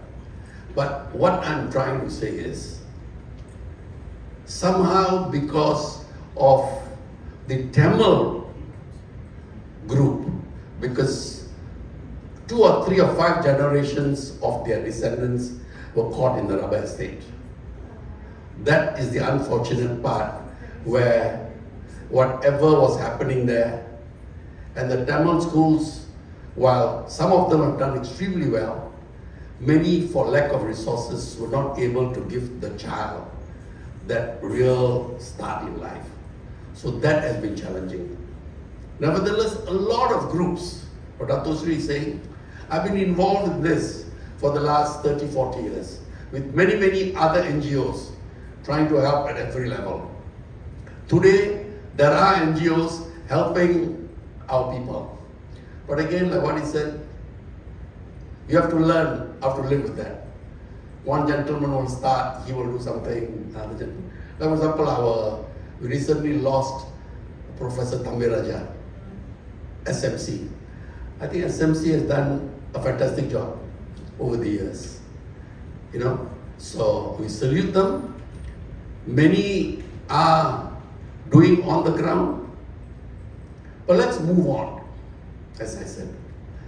Those who are already doing well, people like us positioned in certain places, what can we do to put some structure? A lot of times, I just want to share, we bring people for business summits. I feel after this, there must be a follow-up. What did you achieve after that? Concrete achievements must be monitored. You take Mauritius, 70% of them are Indians. It's not that they like to work for government only. I was in Mauritius. We had a bank there, going to Truckers Bank, had a bank, South Asia Bank there. Very nice people, very capable, but over the years, the colonial masters still control everything. So these people have got no chance. Land laws, 4 French family groups own the whole of Mauritius. French. So the same way, doctor, I didn't want to sort of rebut just now. If you go back, whether the British or the Americans, over the last almost about 3-4 centuries, they colonized the whole world, correct? What did they leave behind? Societies fragmented. India is a classic example. When the British came, we were a prosperous nation. In 250 years, they raped us. The Americans, what are they doing? They're going around the world actually creating wars because they want to dominate. What are they doing? Nevertheless, I'm not saying that Chinese is, that we love, but look at the Chinese civilizations. Over the years, they did not go around colonizing anybody. Now, they're colonizing in a different way, economically, which is what I wanted to highlight later. You see, while we Indians, diaspora, were doing very good businesses in East Africa and all that sort of things, our leaders in India did not have that foresight or design that how we can use these people to their advantage. India never had a design. You are there, once in a while some politician will come and say, great, play some drums, dance, and go back home. But the Chinese, wherever the Chinese diaspora is, they have a plan, economic plan. They have got this, the road, one belt. The government has got a design. And again, while it has moved on to become a little bit of capitalist, the decisions are still centralized. In India, we have got 35 actually different countries. India is 35 different countries. Gujarat, Tamil Nadu, the center can do so many things. Maybe the railway and all that sort of things. Otherwise, at the state level, you can't move things. A little bit, all those which is under federal matters, it moves. So, while it is good to learn from China, China is a different piece of cake. Okay? So I think let's emulate, work best on our own strength. Wherever we are, now, if we can convince the Indian government that there are a lot of Indian diasporas through Gopio who are very successful, how can you help us? The Indian government must have a very structured, supportive policy. They might be able to help because they are so getting stronger and stronger. So with those words, once again, I would like put your hands together and we call upon the Deputy Director of the Center of Industry Relations and Networks at UPM, Associate Professor Dr. Sudesh Prabhakaran. Put your hands together. I think I'll do the same thing as Dr. Weeks and sit down on the chair. It is a little bit of pressure on me because I think from earlier everybody was keep on mentioning my name, and then now I'm a little bit worried what I'm going to say may not jive. But anyway, a very good afternoon. I think it's still afternoon, right? And welcome to everyone. I think I would say Indians are always brand. They work by brands. For example, if you see our brand is that you either be a doctor, engineer, IT personnel, or gangster. So these are the things that we choose to be. It's not lawyer. Sorry, I forgot that part of it. We talk very well, so lawyers, right? But I think these things have moved, right? If you ask me, there are 32 million people, PIO people around the world, where we see, it is staggered all around. Last time we like to go to certain countries like US. Now, of course, US have banned the Indians and Chinese and all those kind of stuff. But anyway, South Africa, right? UK, Canada, and I think one country that we missed out in this whole situation was UAE. If you look at UAE, there are many businesses that take place. Indians and business actually cannot be separated. We've been doing business quite well, and I think the business component has been going up remarkably very well at the US at the moment. These are called unicorn businesses, right? Very young entrepreneurs have actually put out almost 50 unicorn businesses worth $200 billion US dollars, right? So and this is just 50 people, right? And it's a very huge amount.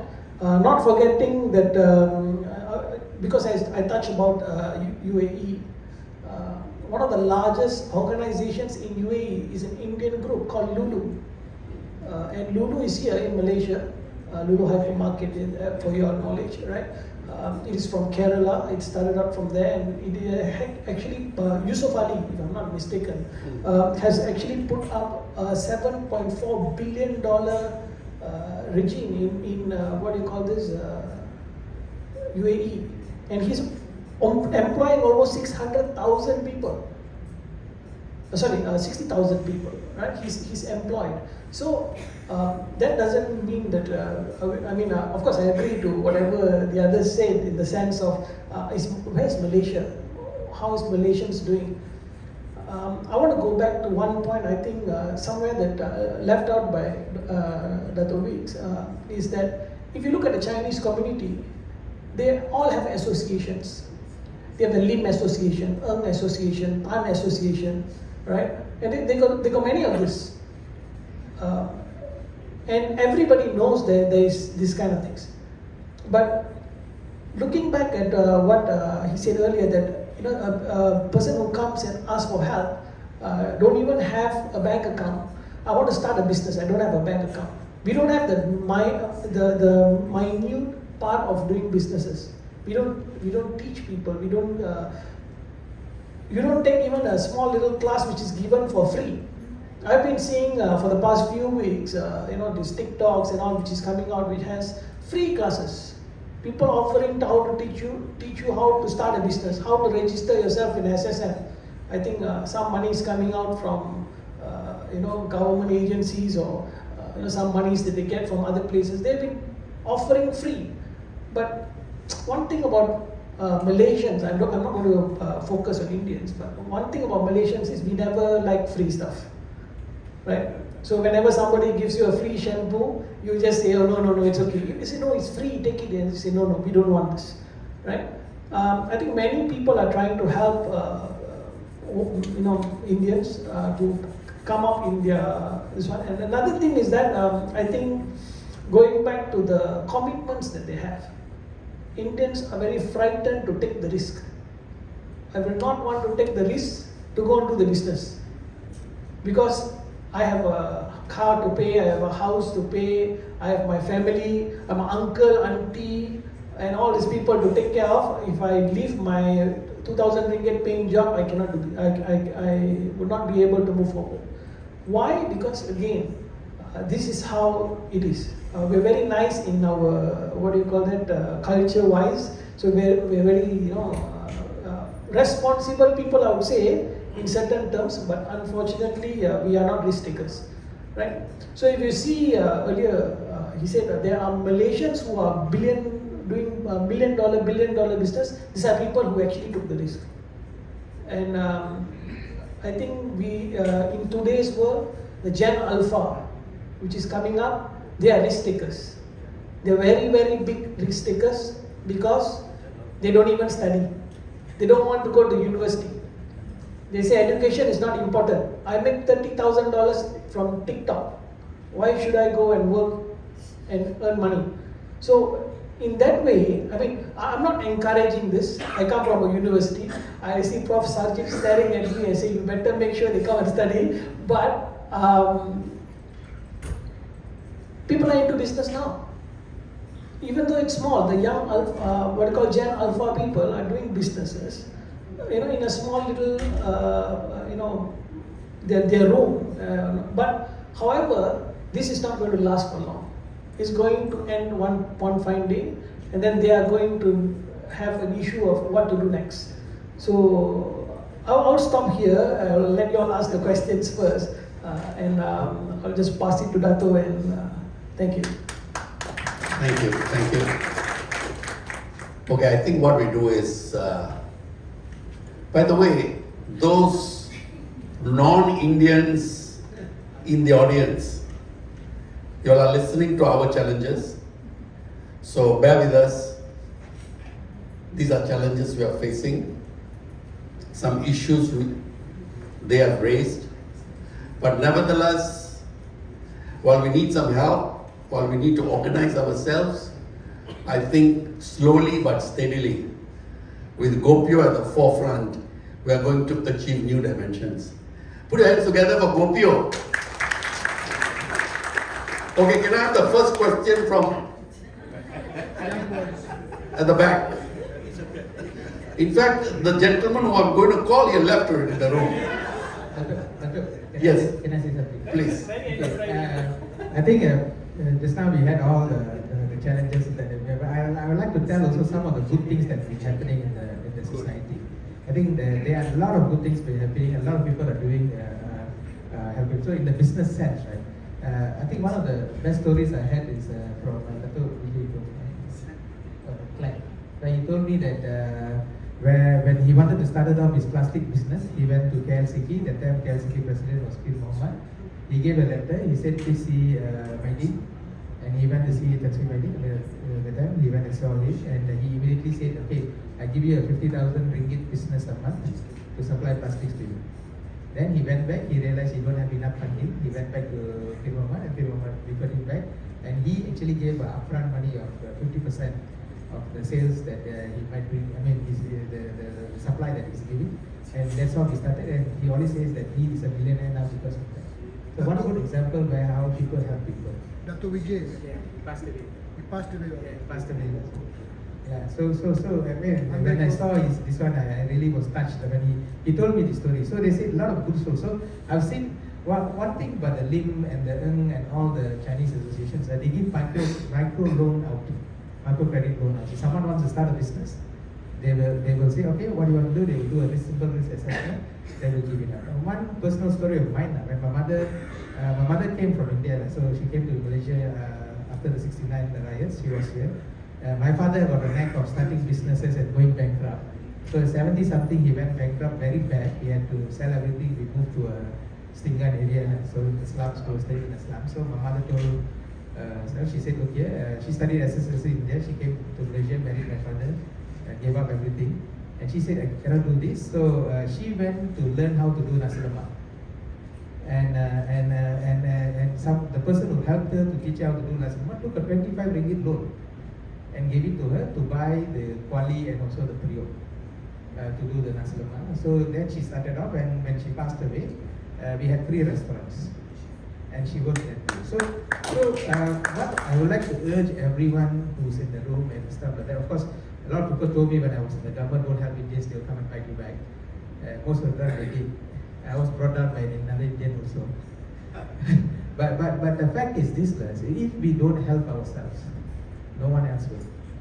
So that's something that I think we should embed within us. When someone comes and asks you help, of course, if it's a small amount, you can give it away. If it's a big amount, ask them to justify why they need to give it to you. Maybe ask them to put it in writing. Now these days I ask people to put in writing when they come and ask me for a loan. Last time I used to give, but now I tell them, put in writing what you want to do, how you want to achieve it, and tell that you owe me this much of money, so you can you have that at least some sense of responsibility to pay back. Because most of the people who took loan from me never paid back. But that didn't deter me from helping another Indian, because I believe that there is an opportunity everywhere. Because I always believe that if that particular lady who gave a 25 ringgit loan to her mother in 74 didn't do it, I wouldn't have went to university. My sisters wouldn't have went to university, and I wouldn't be sitting here.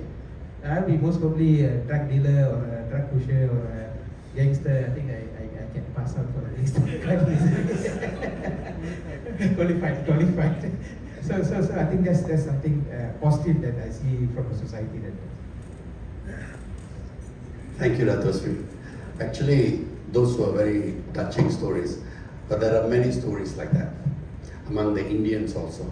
While we are fragmented, we also do help. I think let's look at the positive examples. I think let's move on. Because I am a Gujarati, it was a standard practice. You see, those days, when the early days, when in the 30s, 40s they came, usually what happens is one or two guys come here, they start business, then they will call from their village, come. And then they support each other. The entire Gujarati community worked along that line. There were 2 or 3 or 4 people who had made it earlier, and then they brought in other Gujaratis and gave them jobs, gave them support. You go and open in Rompin, Tampin, everywhere, I will supply you the goods. With the Chinese do also. So the Indians, as I said, we had some challenges, never mind, we'll forget that. But I think there are a lot of good stories like what Dato' Sri mentioned. Let's kick off some questions. You want to say something? Okay, time's up to close. I think a couple of questions. Maybe we can. Yes, sir. No, never mind. At the back, are you ready, brother? I'm ready always. Come again? I'm ready. Okay, you're ready. After this is yours. Yes. Thank you, Dato'. My name is Eric Sinaya. I come from Langkawi. I've been involved with GoPro for 30 years, 25 years. We were talking about the business collaboration between different PIO countries. As very well said and deliberated, we always talk about the opportunities, but we have not created or proposed that we create a institution or a company seeking this knowledge and the connection that we have in India, in Africa, in Malaysia, bringing forward those proposals and things like that to effectively engage these people to give them the next step. Usually after these conferences, everybody go back home, put a jacket onto the line and everything is forgotten. But as you rightly said, we need to move it. And only with those kind of directions, assistance, I think we are able to see a new light in the business cooperation. Thank you. I agree, and I think GoPro is ready to do that. Few minutes, huh? Gentlemen, please. Thank you for being, it's very sporting. Yeah, since the moderator keep on asking us, so is there any questions? So I took the challenge. I'm Valiant Kunjuraman from UKN. From the discussion just now, so I think there is some missing link about the PIO contribution on SMEs development, especially in Malaysia. So how these people, as the Indian community, can improve their livelihood by engaging more kind of SMEs, for example, like a bakery, right? There are so many Indians, PIOs are selling their products through social media and also by our traditional methods. So how this government can improvise some of the policies, make sure these people overall can contribute towards that SME development. Any comments from anyone? Thank you.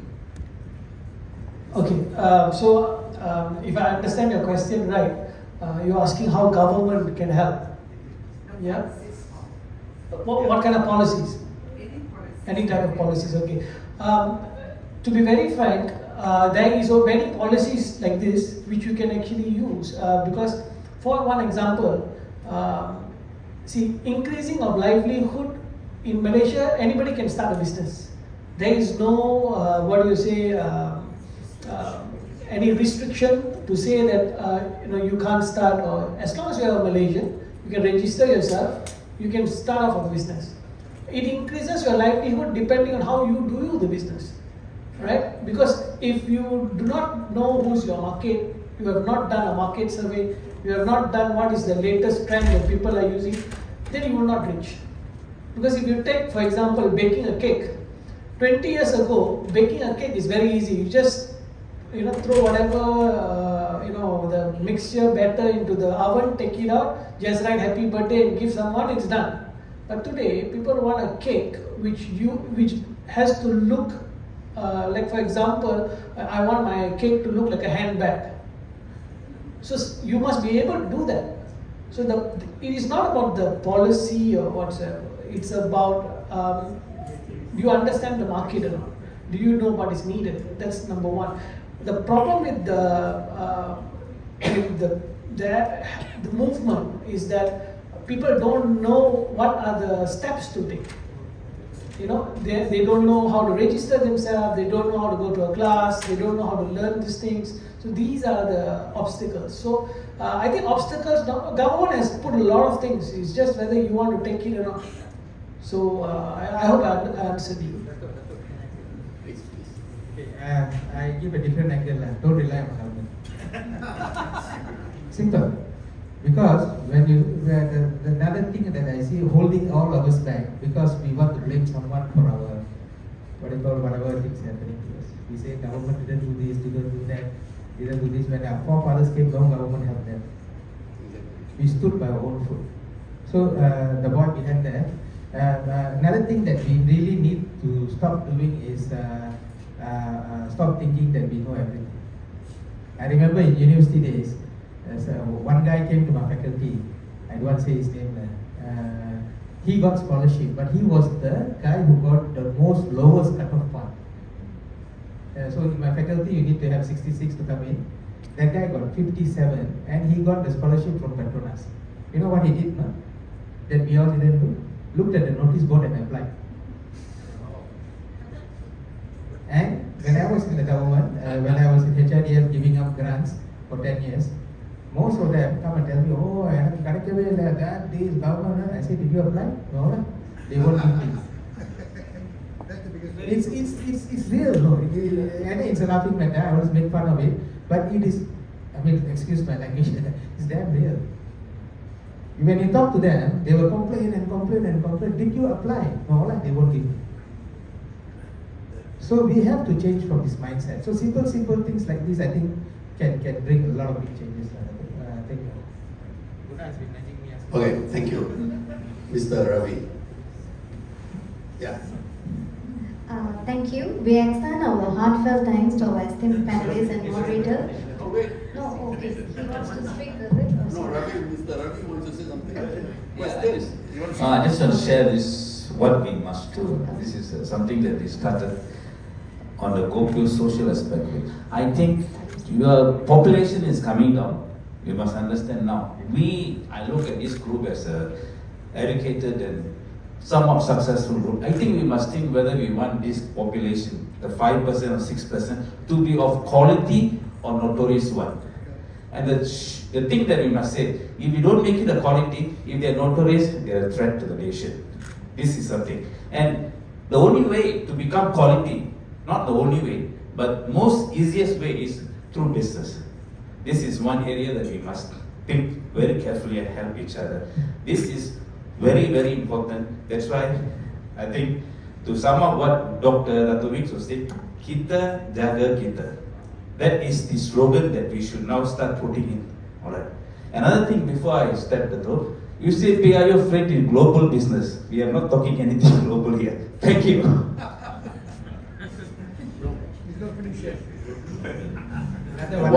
While while the speakers got into the current challenges within the Malaysian environment, I think I did allude that we have very successful diasporas all over the world, and GoPio must work towards how we can link all these people up for the benefit of the community.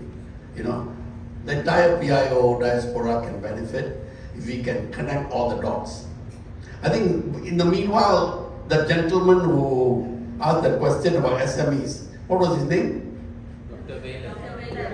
Dr. Valen. Dr. Valen, like what Vix mentioned, Dato Sri, actually the government has sort of set in place a lot of infrastructure for SMEs.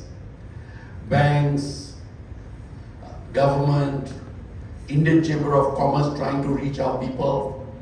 But like what he said, sometimes our own people lack that final spark to get things done. With those words, I think first and foremost, I would like to thank all of you all for listening to us, whatever our experiences we had and our understanding of the situation. Mr. Ravi, if you can give us another 2 hours, then we can talk about the global. By the way, put your hands together for Dr. Wicks, Mr. Puna, and our Associate Professor Sudesh. Thank you once again, and God bless all of you. Thank you. I would like to request all the panelists to be on the stage. We extend our heartfelt thanks to our esteemed panelists and moderator for an engaging, insightful, and forward-thinking session. Your perspectives have truly enriched the discussion. And now I would like to invite Mr. Ravindran Arjunan, the Secretary General of GoPio International, to present the token of appreciation to the panelists and the moderators. Thank you. No problem. Thank you.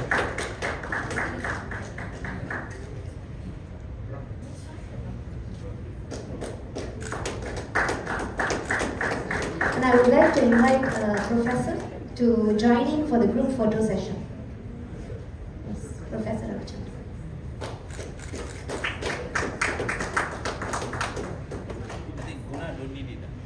Just for the Okay, yeah.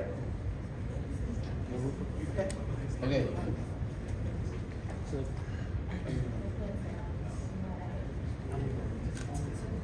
You want to... Thank you. So thank you. And now we will head for a short tea break down there. And please be back.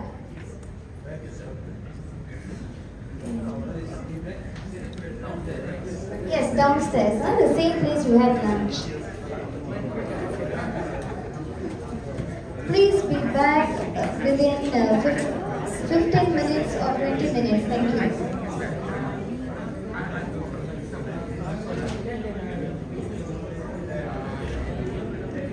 Maybe it's Chinese only.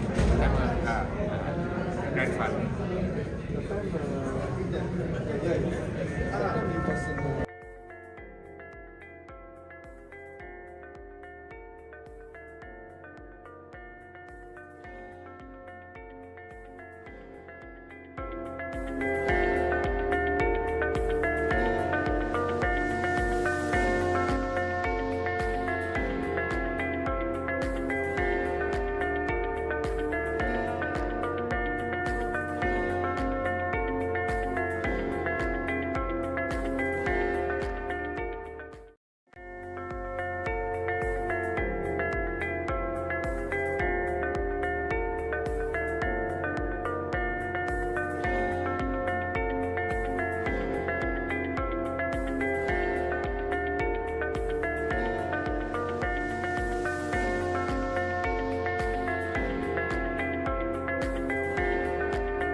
Okay, ladies and gentlemen, I know you are quite bored looking at me the whole day. Okay, but can I have your attention a little? Okay.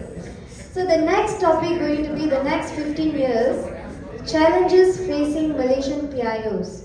What lies ahead for Malaysian persons of Indian origin PIOs? Over the next decade and a half, the community will face a rapidly evolving landscape shaped by shifting demographics, socio-political dynamics, economic inequality, and the urgent need for stronger representation in key national conversations. So this forum right now invites you to explore these pressing challenges and bold opportunities with some of the most respected voices in the field. We're excited to welcome two dynamic facilitators to guide the session. Professor Dr. Ravichandran Murthy, political scientist and advocate for multicultural policy. Mr. Viswanathan Suppaya, experienced community strategist and leadership coach. Joining them are our distinguished contributors, Mr. S. Padmasivan, grassroots leader and education reform advocate, Dr. Parvati Vijendram, sociologist focused on identity and integration, Dr. Siva Balan will be joining us, and Dr. Arjunan Narayanan, policy analyst specializing in minority development. Together, they'll unpack critical themes such as access to education and upward mobility, political and civic representation, cultural identity in a globalized Malaysia, economic equity, and digital transformation. So let's check their perspectives on the matter. Now over to you. Thank you.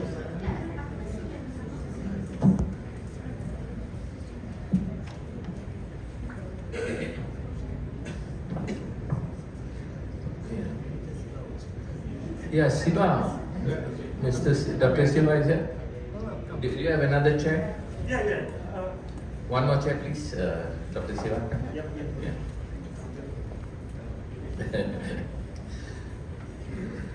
Okay, good evening, ladies and gentlemen. At the outset, let me welcome the panelists. We have from there Dr. Parvati from University of Malaya, and Dr. Viswanath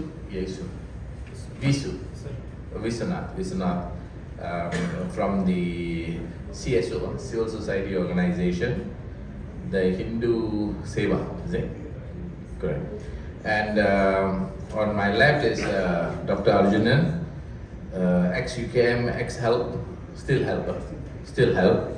And Dr. Siva Balan also is a human geographer, also recently got his dato-ship.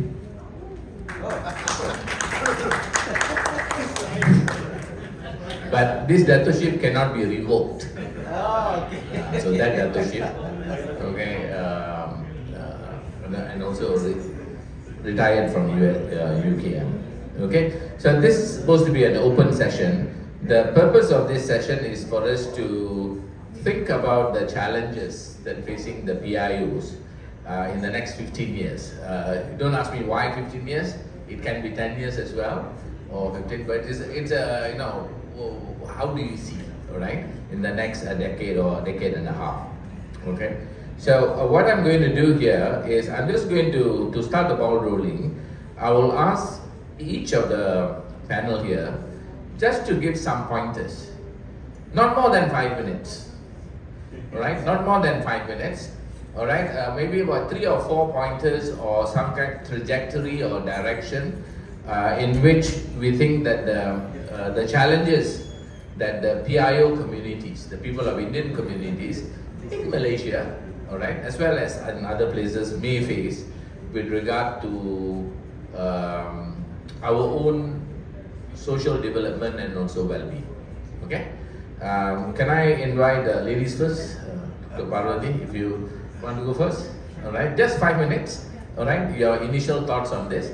We'll go for one round, and after that, I will open the floor to the rest of the group, the audience, and we will discuss. And I hope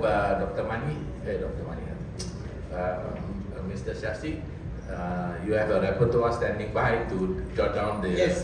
All right? Okay. Thank you. Karen. Thank you, Prof. Very good evening to everyone here. So I would like to highlight one of the issues brought up by our previous panel before. Indian community going to stay fragmented. So they said, I'm very happy to see, I'm actually quite surprised to see the panel was very outspoken and quite exposed the fact that we are fragmented and it's very hard for us to stay united. So I would like to keep it up for our discussion. Are we going to stay fragmented forever? Are we going to be numb about the fact that we are fragmented? That we are divided by caste, class, status and financial? Or are we going to overlook this, or are we going to say it's okay, some part of us or some people from our community are doing well, so come on, just overlook the fact that we are fragmented. Thank you. Thank you.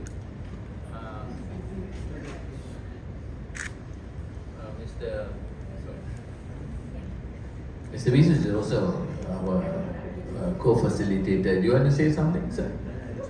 Or shall I go give to the panelists? Okay. Siva? A very good evening to all. I was just called in to fill in the gap here, so I just have 2 points. Number one is about, I just want to share, currently we are doing a research on history, but that history, an inclusive history for nation building, that's our current research. And how does that apply to this? I'm trying to reflect on that. What we see is the current narrative in Malaysian history is somewhat skewed. So we are trying to do some work on an inclusive history so that we can bring about change in terms of the minorities' confidence, in terms of self-esteem, as well as sense of belonging to this country, as well as the belief that we are part of this country, not only part of this country, but historically, if we look at the PIO were here not as coolies, as the narratives put forward by the colonial masters, but also not as pendatang, but we are part of this civilizing force in Southeast Asia and Malaysia in particular. So with that backdrop, what we are trying to put forward is that this particular research is trying to give this idea that this country is part of PIO. PIO, in fact, I want to remove the word diaspora, that we should not have diaspora. If you look from a regional perspective, the Indians were here 2,000 years ago. So how can we call yourself as diaspora? The word diaspora should be removed for me. I mean, if we look from a historical context, the word diaspora, the British went to Australia, they don't call themselves diaspora. Why are we calling ourselves diaspora? So, Dr. Ravi, I might contest some of the terms that we are using here, but that is part of our deliberation. Coming back to our challenges, with this backdrop, we should demand for that 5% or 6% of the budget, because we are part of this country. Why are we afraid to ask for that 5% of the budget, proportionate budget? Whether our population dwindled to 5% or 6%, we should get that amount. I think in terms of policy implication, the challenges that PIO, we should demand, but we are taking the route of history. The history of PIO is not only Malaysia, but we are part of this Southeast Asia. So we should have the confidence. PIO is not somebody from outside, but PIO is part of this landscape. So on that context, this challenge of these minorities, we should claim that 6% of our budget, not 100 million or whatever the budget that we are getting right now.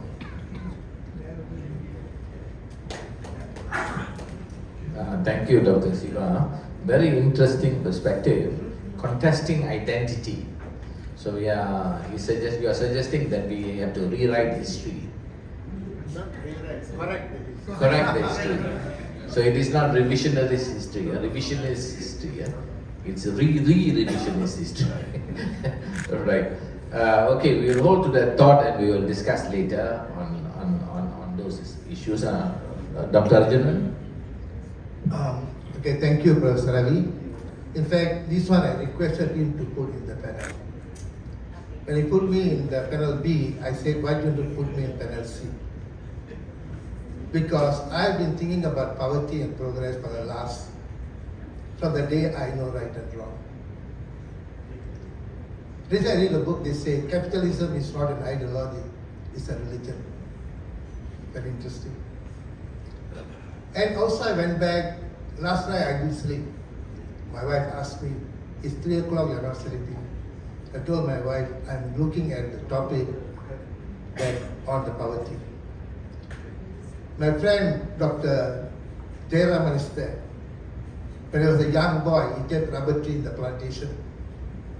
He became a regional manager for a Japanese firm or American firm. There's another friend there, his father was a coconut plucker. He did a master's in Imperial College in Europe. I learned English at standard 3, once a week.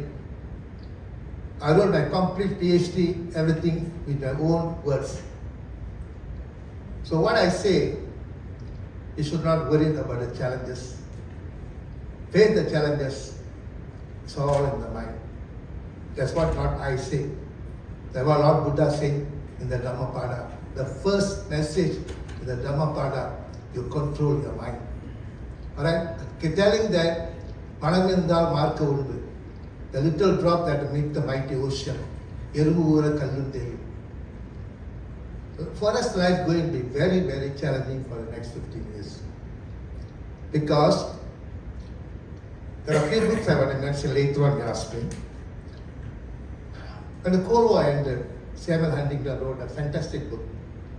It's not the end of civilization, the end of civilization and the remaking of the new world. He said the ideology ended, the primordial forces, those forces with us for thousands of years, they are the genes in the bottom all the while, they're going to come up and they're going to cause havoc in the world. The primal force of race, pure force of religion, caste, tribe, all these things will cause havoc in the world. And with globalization, revolution, information technology, the process is expedited. So man, look around the world, we are in a mess, you know. As human beings, we have declined. We have become more barbaric. In that process, in Malaysia, the primal forces of race and religion and corruption going to cause life very difficult for everybody. And there are certain books very, very clear. I'll answer you during a question and answer session. But we must face it, no choice. Look at us. Today, an average Indian family in this country having graduates. Today, I'm in the middle class, all right? Then they have doctors, they have lawyers, they have engineers. We come from a labor background. I went to school without food at times. Not only me, so many of us, am I right? So many of us. Today, we have rose to this level. Our parents are rubber people, slow all the time. And today our children are children of economically better families. They should be able to do better than us. So, as we must always never surrender to negative forces. The minute surrender to negative forces, we are defeated. Whatever thing we face, we take it as a challenge. with only one ultimate thing in our mind. We're going to conquer that challenge. In the process, you die. Perfectly beautiful. I didn't surrender. So I would say that we're going to face a very difficult country in the next 15 years. We have to face it, no choice. We are a weak, inverted comma, weak minority, but we are not a defeated minority. So don't expect Malaysia going to be heaven, you know. Race and religion going to cause havoc in this country. Inclusive of capitalism. Alright? I recommend you one book among other things. The latest book Professor Terence released was Mismanagement, Great Corruption in Malaysia. It's about 60 ringgit. You can get in any good bookshop. Make it a compulsory reading for you. You understand the book, you understand Malaysia. Malaysia is going for a decay if they're not careful. Corruption developed, spread into the country like a nervous system in our body. The elite believe in dividing us. Religion-wise, race-wise, they will divide us. But how we are going to face the challenges? That is the challenge for us. And to rise up above it and to create our own world with our ability and resources. It's going to be a very difficult and challenging world. Thank you, Ravi. Thank you, sir. Dr. Parvati mentioned about marginalization and also disenfranchisement. What do you call that? Enfranchisement. Alright? Of the community. Okay. So, and Prof. Siva also mentioned about the contestation of identity and how we define or redefine Indians in this country. Alright? Is it through historical narrative or is it through hard work or shall we be apologetic of becoming, being a pendatang, or shall we contest that particular concept? And Prof. Aru also mentioned about a lot of things actually about the condition of the world and how we need to rise above challenges and so on. I have 2 points that I'll give to my co-facilitator. Is essentially I see the 2 major challenges in this country for PIOs, for the younger generation, primarily is due to how do you say, the lack of nation building initiative. The younger generation generally, those who are in the 20s and 30s, they have this feeling that they are not part of the system. They are not part, they don't feel close to the concept of nation building in this country. Okay, I'm just talking because my children are also in college now, or they're just starting. The kind of fondness that we have with the concept of state symbols and being Malaysian and so on, there's kind of a loosening of that kind of feeling among the younger generation. And in many families, as rightfully Dr. Aru mentioned, there are a lot of people who are graduates, alright, professionals in the family, and many are also thinking about working elsewhere. Alright, they feel that if this country is not going to provide me with equal opportunity or more equal or less equal, therefore why should I be there? So they are getting ready to go, and the justification is, our forefathers, we were migrants, we came to this country searching for better prospects, so therefore why not we travel out? Okay, because now it's a global world, am I right? So because of globalization and also skills are marketable across national boundaries. So these are some of the things, and I see that even in my family and as well as my extended family and others as well, the movement of going out is already there. The brain drain is already happening. When I was in Mosti some 10-15 years back, we had a division called the brain gain division. They created that division because everybody was leaving and nobody was coming back, not the brain. So they had a lot of strategies in order to bring back these people, including giving them what do you call that, the approved permit, AP permits for cars. All right, there was a lot of incentives at that time, and some professors came back, some professionals, but it didn't work that well. All right, so that program is no longer there in Musti, if I'm not mistaken. So that's point number one. Point number two I would like to make here is, again, we were, our generation, forefathers and then probably our generation, we were the generation that we had less, so therefore we had to fight for it, okay? In the 80s when I went to the universities, there were only 5 universities. Am I right? We had to compete to go into those universities. There is no such thing as private universities. There is no Laluan Satu, Laluan Dua, all the Laluan, all we didn't have, okay? So the competition is there, so you need to be resilient, you need to travel out, leave the family, go elsewhere.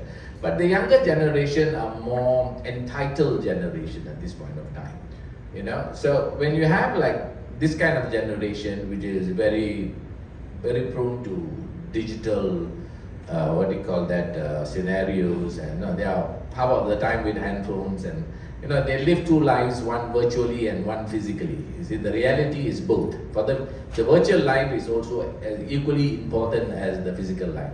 So in that context, we find that, I would argue that, the resilience is not there for the younger generation. I've seen it in my university students as well. All right, you push them a bit, they start complaining, they feel entitled, they feel that they are not supposed to be given a lot of work, so people students end up complaining against the lecturers. Okay, so this kind of situation, then you find that new generation of people who are not as strong or resilient, or the mental will is not as strong as our generations, and how they are going to cope with other challenges, okay, with other challenges in life. So these are the 2 points that probably we need to consider. So with that, I would pass to my co-facilitator. Good evening, Vanakkam. I just want to pick on this one specific topic given here, safeguarding Indian culture and religious rights in an evolving Malaysia. So it is Malaysia-centric, but I think we have challenges similar in other part of our country. I was watching this program on CNA, the Singapore television. There is a documentary on family values. So this family in UK, they are talking about intergeneration family. So intergeneration family, you can bring up children with values, good mannerism and so on. A grandfather, father, grandchildren, they stay together, or at least they meet on weekends, 3 days in a week and so on. So they find that's a good way of solving a lot of social problems. So this intergeneration family is actually, it has come from our culture. We call it joint family, or in Tamil, Kuttu Kudumbam. Why I raise this? Because we have solutions, but somehow we have forgotten. That's the issue with us. When I ask youngsters in our training camps and so on, when it is a Hindu religious youth training camp, but we only give them 30% of rituals, of religious knowledge. 70% is awareness, empowerment. Who are you? Your identity. As a Malaysian Indian or a Malaysian Hindu, what is your identity? What is your background? What is your parampara? What is your heritage? And now, with the digital era, everything is at fingertips. They know better than us. So the only thing is go to wake them up and say, hey look, devotion is good, equally important in any religion for that matter. But you must have Shakti, you must have pride, you must, especially you are in this country, in a multiracial country, and we all know challenges ahead. You must know how to uphold your rights, your culture, your heritage, your family values. Your family values are noble. You become a pathfinder. You lead. You teach people how to live as families.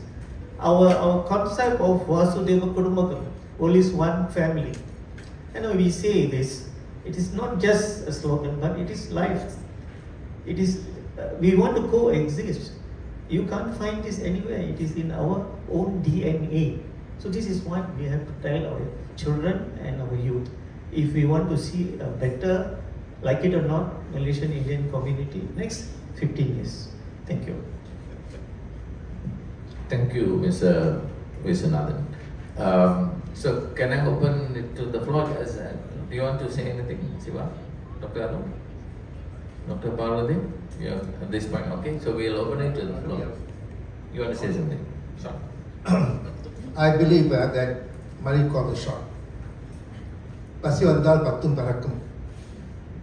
Whether you like it or not, we don't like to hear. Without money, you can't do anything in this capitalist world. So we have to acquire skills, mechanism, ideology, organization, or whatever it is, an ethical foundation of the leading that carries what in the direction of what we were saying. Arularka ulagam illai, pollarku ulagam illai. Thank you. So I will open it to the floor. I would like to ask for your opinion. Do you have any suggestions, or what do you think that the challenges would be for the PIO communities, specifically in Malaysia, but global in general? All right. Yeah, please, Dharma. You can use that with this microphone.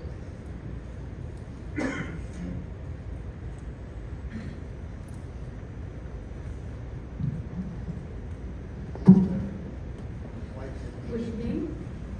Good evening, Dharma, lecturer from Methodist College, Kuala Lumpur.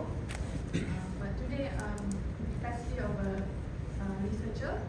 So my research involves Indian knowledge systems. So again, this is a general question to all panel members. So I do research and collaboration with some of the Indian knowledge experts based in India.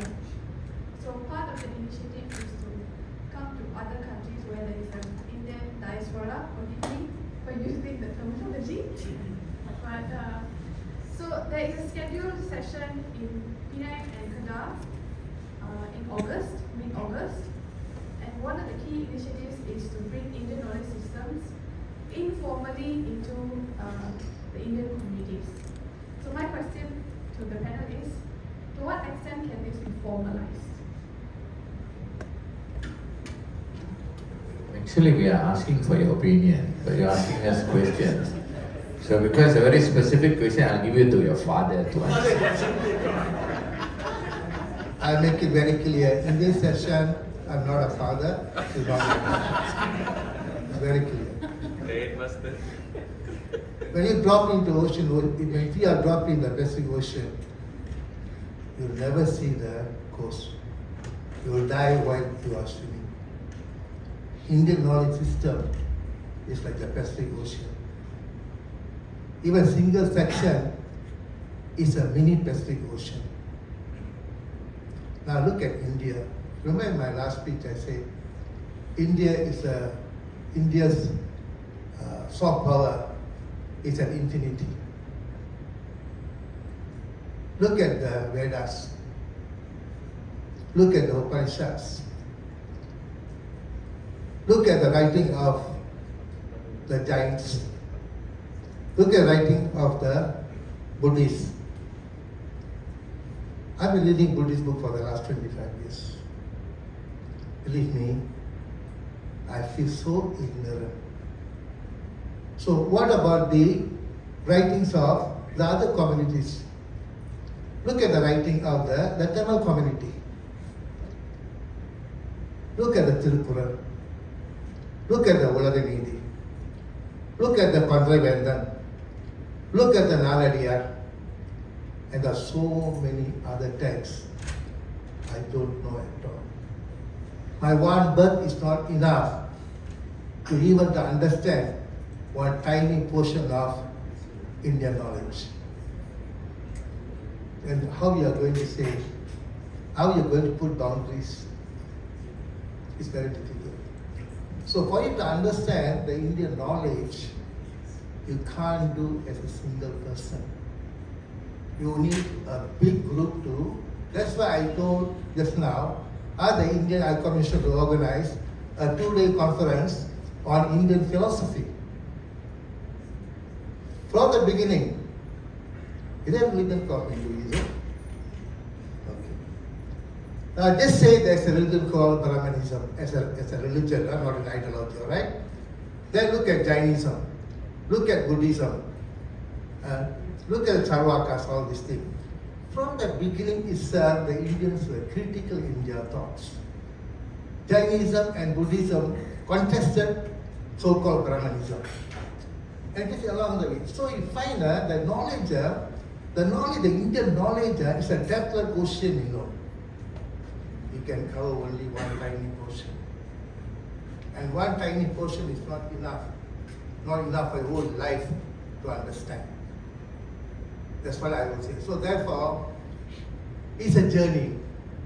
Understanding the Indian knowledge is a journey with no end.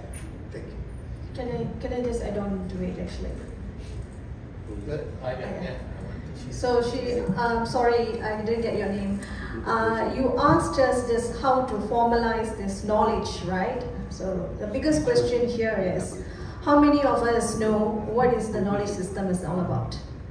We keep on highlighting the fact that younger generation do not pay attention to all this Indian knowledge, Indian culture, Indian identity and so on. When we keep on blaming them, one thing we're missing here is the parents' role. The younger generation, they grow up to be like this because of the parents who are so ignorant about our culture, our identity, our whereabouts and our history. Our history in this country is slowly vanishing. Nobody talks about it. Our culture is slowly flying off the window. Nobody talks about it. So when we are saying that our younger children, our younger generation paying less attention to all these factors, but we are not saying why and when this is happening. If you want to blame the youngsters, we have to blame the parents as well. Okay, blame that too, that's okay. Another thing is about the Indian knowledge system. The whole world knows about the Indian knowledge system. How powerful is it? How depth and how meaningful it is. But how many in Malaysia can actually pronounce the book's name properly? First of all, rather than we jump into a conclusion that we don't know about the books. How many of us know what is Tirukkural? How many younger children knows about the Tirukkural? And here comes the problem, how many are going to the Tamil school? If you're not even going to the Tamil school, how many of you can speak Tamil well in your house? How many of you know what are the meanings of the words? How many of us are celebrating Deepavali, knowing the value of the celebration? So that if we want to talk about the knowledge, we first need to understand how are we going to disperse the knowledge? How many of us are mastering the language? I have students who don't even know what is Tirukkural from Indian background. Even I want to make them mention the word Tirukkural is so hard. So how we want to teach them about Indian knowledge? And ChatGPT, they cut and paste everything. They're glamorizing all the negative factors. Now now Ravanan become the hero, Rama become the culprit. So Sita becomes a stupid lady, Surpanaka become the heroine. So this is how the youngsters are judging the literatures. So when you don't understand the value of your language, the value of the culture, and the parents fail to emphasize their role as a parent, I don't think so we can achieve anything, not even 15 years, but within 5 to 10 years, we're going to face a very biggest problem here. Okay, please, Mr. Guna. Then after that, Roy. Yeah. Ravi. Hello. Actually, I'm taking the opportunity to meet especially these all academic people. I was absent, I was on a parallel beside Gopi, always involved in some of the, we meet the opposition, we do all that, those things. See, one of the things that we realized when we approached, when we spoke to these people, so you're talking about the challenges facing, you need to know some of the reality of the other side thinking, basically. As far as the PH is concerned, they're not going to do anything for you. That's definite. All those narratives are just to please you, that's all. Which is also mentioned by the opposition, Perikatan Nasional. When we met them, in fact they called us. When we asked what have you got planned, they say, you are not in my agenda. This is the challenges. Even tomorrow Perikatan Nasional becomes the government, you are not in the agenda. It's only a Bumiputera agenda.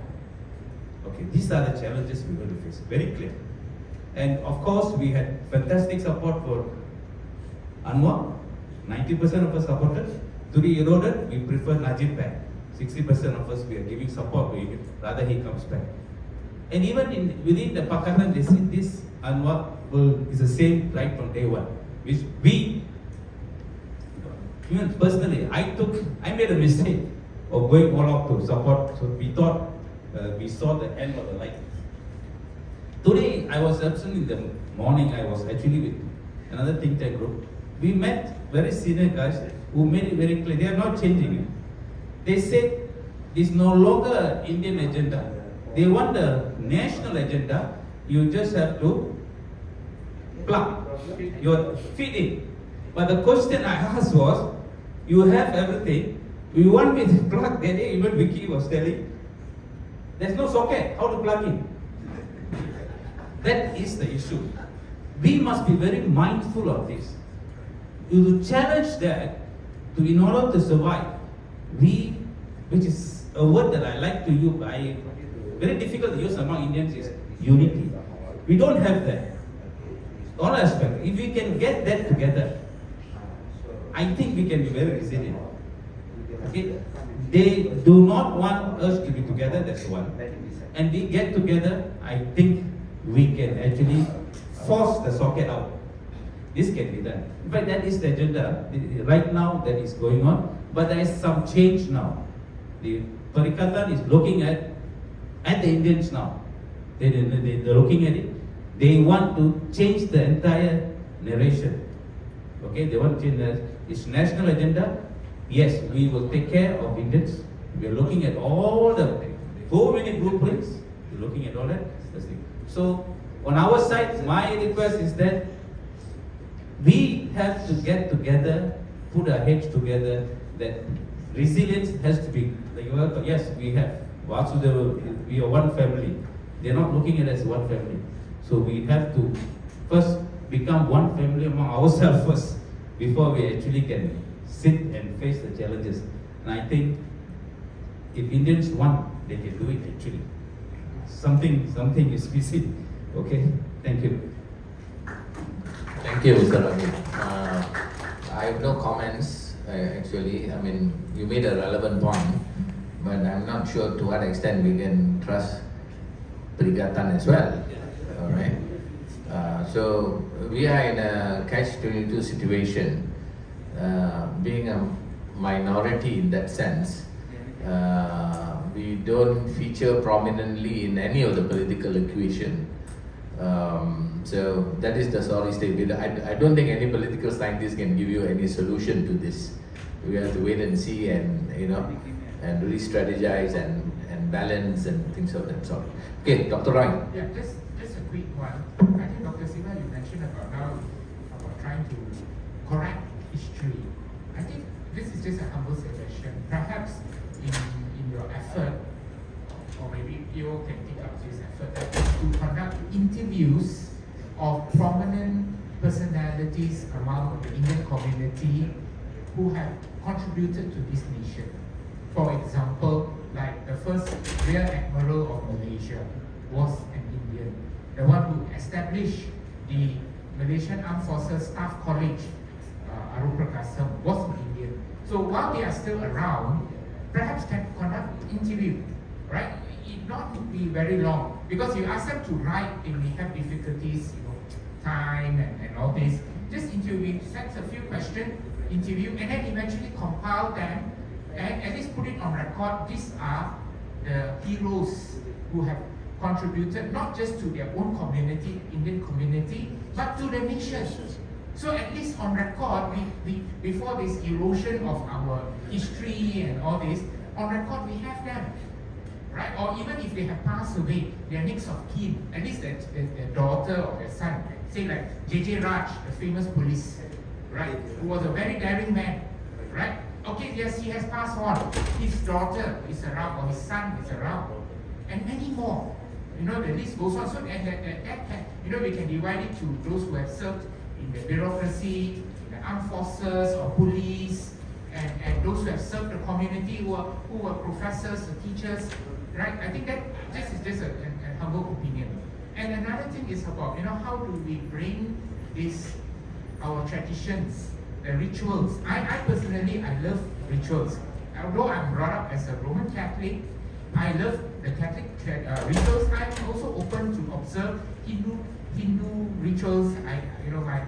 My sister's father-in-law, who was a Hindu, I used to follow him to the Lord Ganesha temple in Jalan Kudu, and I see, you know, they go around the center, breaking of coconuts, you know. So, but this sometimes younger generation, they may or may not have interest.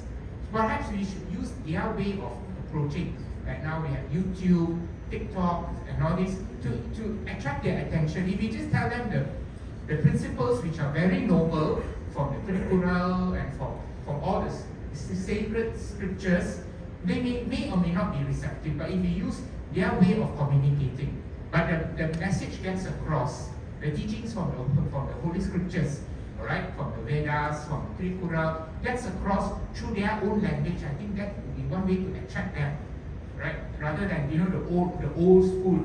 Old school, yes, we listen. In younger days, I used to go for catechism. Like it or not, you must memorize what the priest tells you.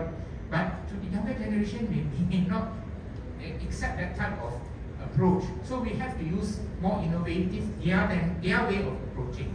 Right? And this to safeguard our families, because we are so exposed in this globalized world, you know, family breakdown, because they may not have their identity, be it, you know, a Hindu or Indian Hindu, Christian, or, you know, they don't have that identity, so they are easily, you know, tempted to the worldly affairs. Thank you. Just a quick response to Roy. I think point taken, your idea of history of Indian personalities, that is probably in the range of the last 100 years or so. What I was talking just now is about the history of, we're talking about the history of Indian contribution for the span of the last 2000 years. So we already have our history rooted in stone, so we don't have to worry about validating those stuff. In Southeast Asia, we have sufficient evidence to suggest the presence of Indian. What I'm trying to say is that our contribution is not only in terms of the presence, but also in terms of the civilizational force. The bedrock of Southeast Asia is clearly indicated, and we want to validate that, and we want to acknowledge that history, inclusive history in our textbook. Besides that, there are also other histories that are not in our textbook. For example, the Sabah history, talking about the Borneo history, Dusun, a Dayak history, Orang Asli history. These are not included. And there are many evidence to suggest prior to Sulu Sultanate, prior to Brunei Sultanate, there were many chiefdoms from the Dusun as well as Dayak. So this is what we want, inclusive history of all communities. Chinese were here in the 4th century, there's evidence of that, but that's not included in our text. So these are only when we have an inclusive history, the people will have a sense of belonging, sense of attachment. Why do we have to run away from this country? That's my question. Just now, there was a suggestion, why we have to run away from this country? This is our country. We don't have other country. We are not from other country. We were born here. So the next generation, the PIO, they should say, this is my country. Why are we talking about migrating and all that? So that sense of belonging and attachment and entitlement. In fact, I'm claiming, I'm going one step further, saying that I'm claiming this whole part is part of our history. Why are we talking about as somebody as a diaspora? I want to remove the word diaspora once and for all, to claim that this is part of our life. Thank you. Okay, sir.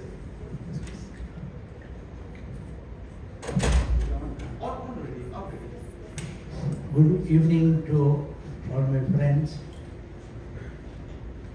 I look at the open forum title, Next 15 Years, Challenges Facing Malaysia's PIOs. I am a retired person, plenty of time to read, so I will give you some secrets. If you want, if we all want, and we want the rest of the world to be happy, healthy, holy, peaceful always, we have to start with ourselves. As Gandhi has very often said, what you want as a change in the world, start with yourself. And I can tell you, I'm 78 now, not very steady, but I try my best to do what I used to tell in the high school assembly to every child. Every day you must pray very hard, you must study very hard, you must play very hard. So I try to follow that. Every day I try to balance myself spiritually, mentally and physically. Physically, you won't believe it, I tell my friends, I play all the games that I used to play in the field still today. Then slowly I had the word, I shadow play.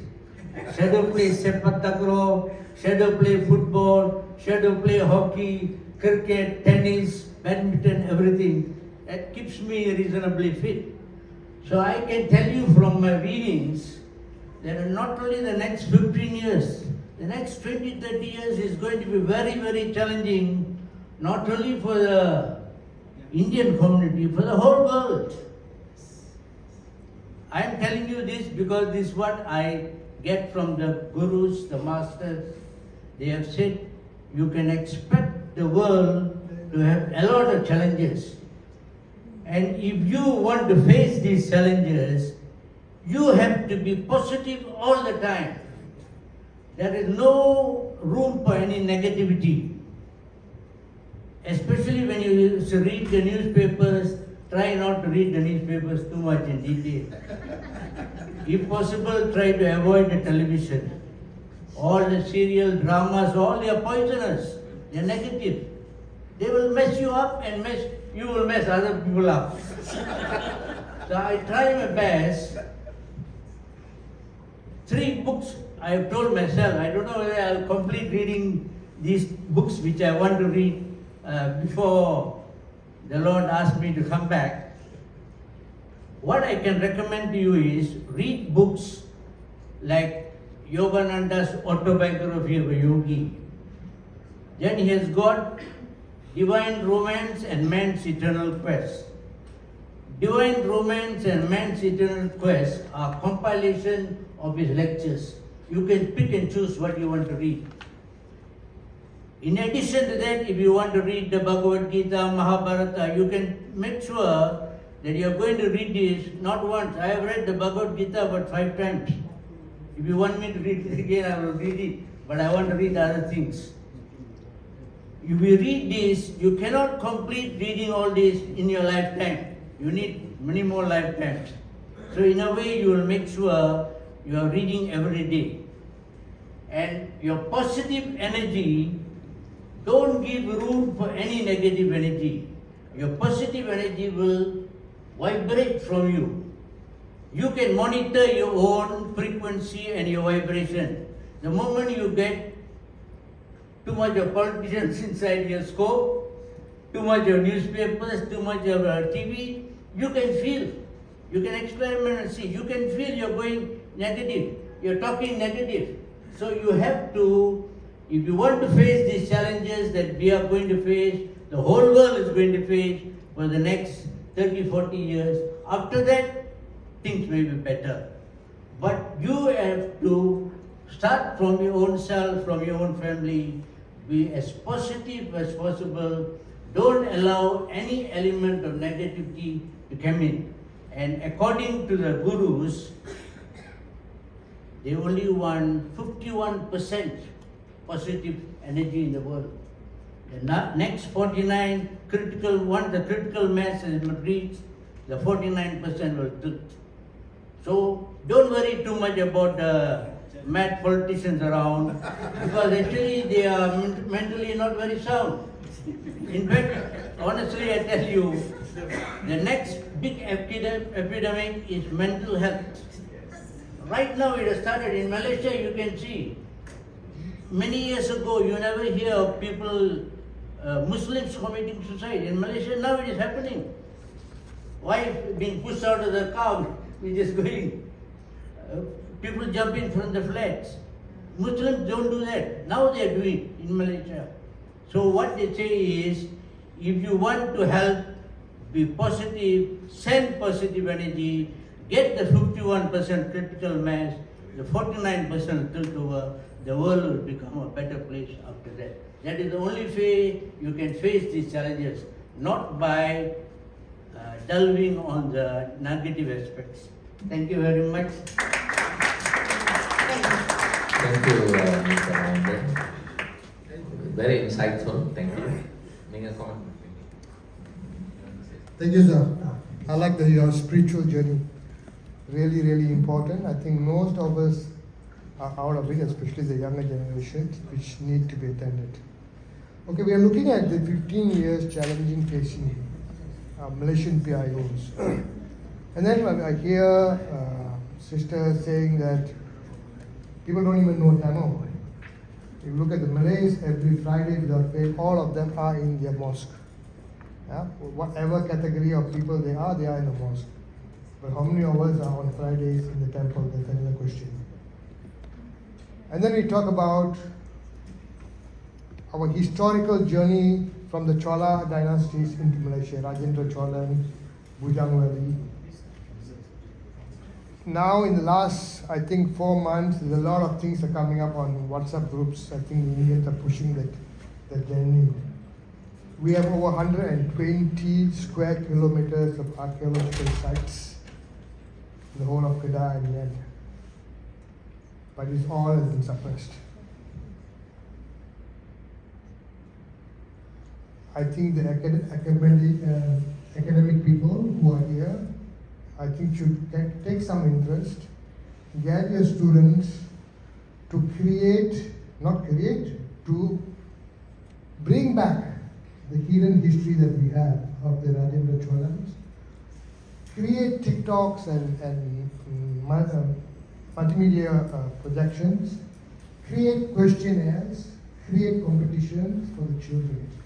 An indirect way of bringing them to come into understanding our lost history or hidden history. I don't know how many of you know this, that Bujang Valley is older than Borobudur and Angkor Wat. Older than? Borobudur and Angkor Wat. Borobudur and Angkor Wat. Yeah. Okay.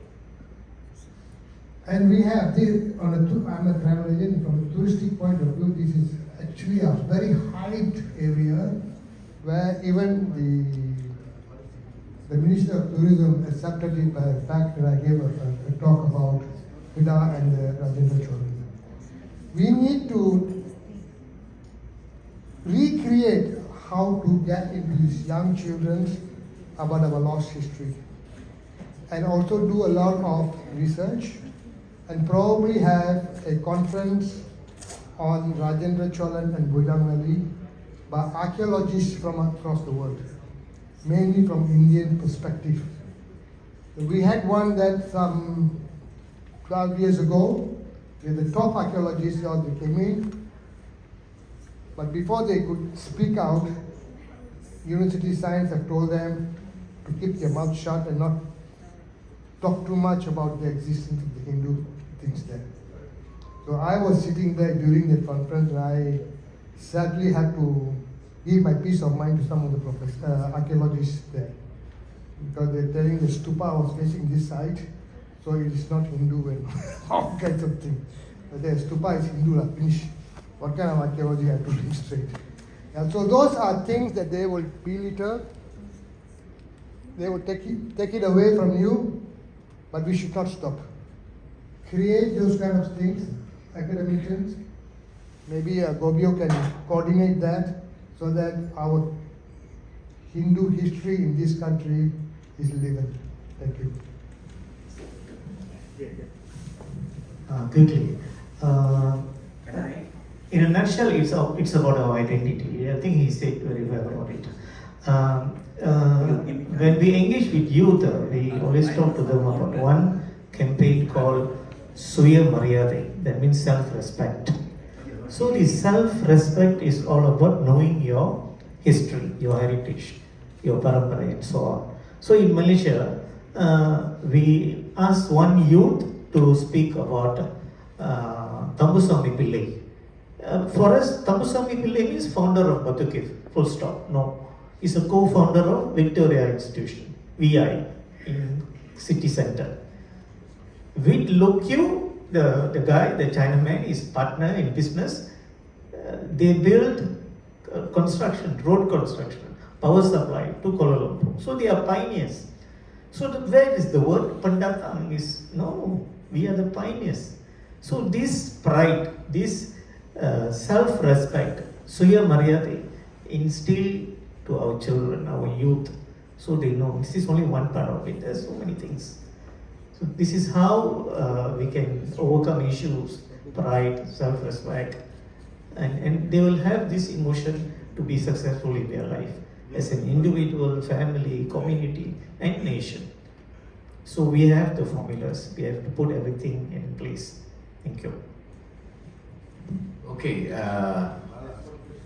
Okay. Last question because it's going to be 6 now. Can I ask last feedback? The next question, last question. Okay.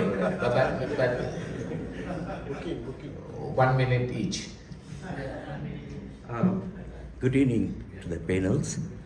First thing, this is a very interesting session we are having today. Yeah, no time limit, please. Right. So you spoke on Rajendra Chola. Yeah. What important is that to me as a third generation Malaysian Indian? Do you know about Halasya Nathan and Kesavan Menon? Do you know about these two people? But let me talk now. It's very interesting personally. From my side, Mr. Mahendran was a teacher, my teacher. I was the first batch of students in 65. He spoke on positive and negative energy from electrical. He was my electrical industrial arts teacher. Okay. And Dr. Arjunan and me were Form 6. He was an art student, I was science student. We never knew what is Indian knowledge system. We knew about Bengal Renaissance. He introduced to me much of my history knowledge from him. He talks about Indian modernity. There was no Periyar there. There was no Ambedkar also. All these I read later. Now, he and his daughter is asking about Indian knowledge systems.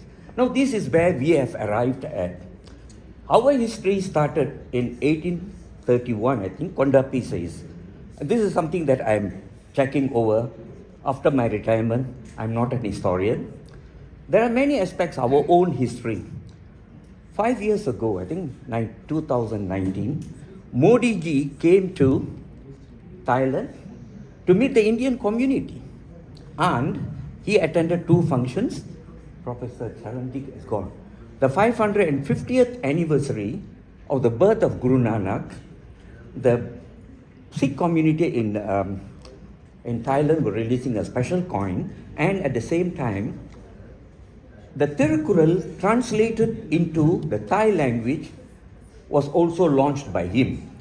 Now, my heart was thinking, not far from Bangkok, there is a memorial for about 100,000 Indian people who came from Madras Presidency, not from Malaya, but from Malaya. They were brought from Madras Presidency to work in Malaya. Second World War came, the British left them nothing, no food, nothing, no job. And they went back. The Japanese came and told them, come, I'm building an engineering project, you come and work on it. And they died, born in South India, came to work and died there unknowingly in mass graves. Does the Indian government recognize? This is a PIO, people of Indian origin. I hope somebody takes this message to the Indian government. Indian independence, everybody talks about Gandhi's narrative. Counter to it, there was also a violent movement, the Indian National Army. Netaji may have come in a submarine, and Rashid Bihari may have come from Tokyo. But it was here in the Gurudwara of Alosta where a Sikh spiritual leader, Gyani Pritam Singh, convinced Captain Mohan Singh to form the INA. This is the practical formation of INA. It was in paper, it was in books as Indian Independence League and all that. But it was here. Have you got a plaque on Alosta, the old Gurdwara? These are aspects of our own history, the history of this Indian community in this country, where we have 530 Tamil schools, not due to the effect of the impact of Rajendra Cholan coming to this school. All those fellows who came with Rajendra Chola have all become Malays. Yes, he left behind a population probably. They've all, in the course of time, have gone. Now it's what we are going to do. At this stage, a lot of things are spoken. Good things in line with Vasudeva Kudumbam.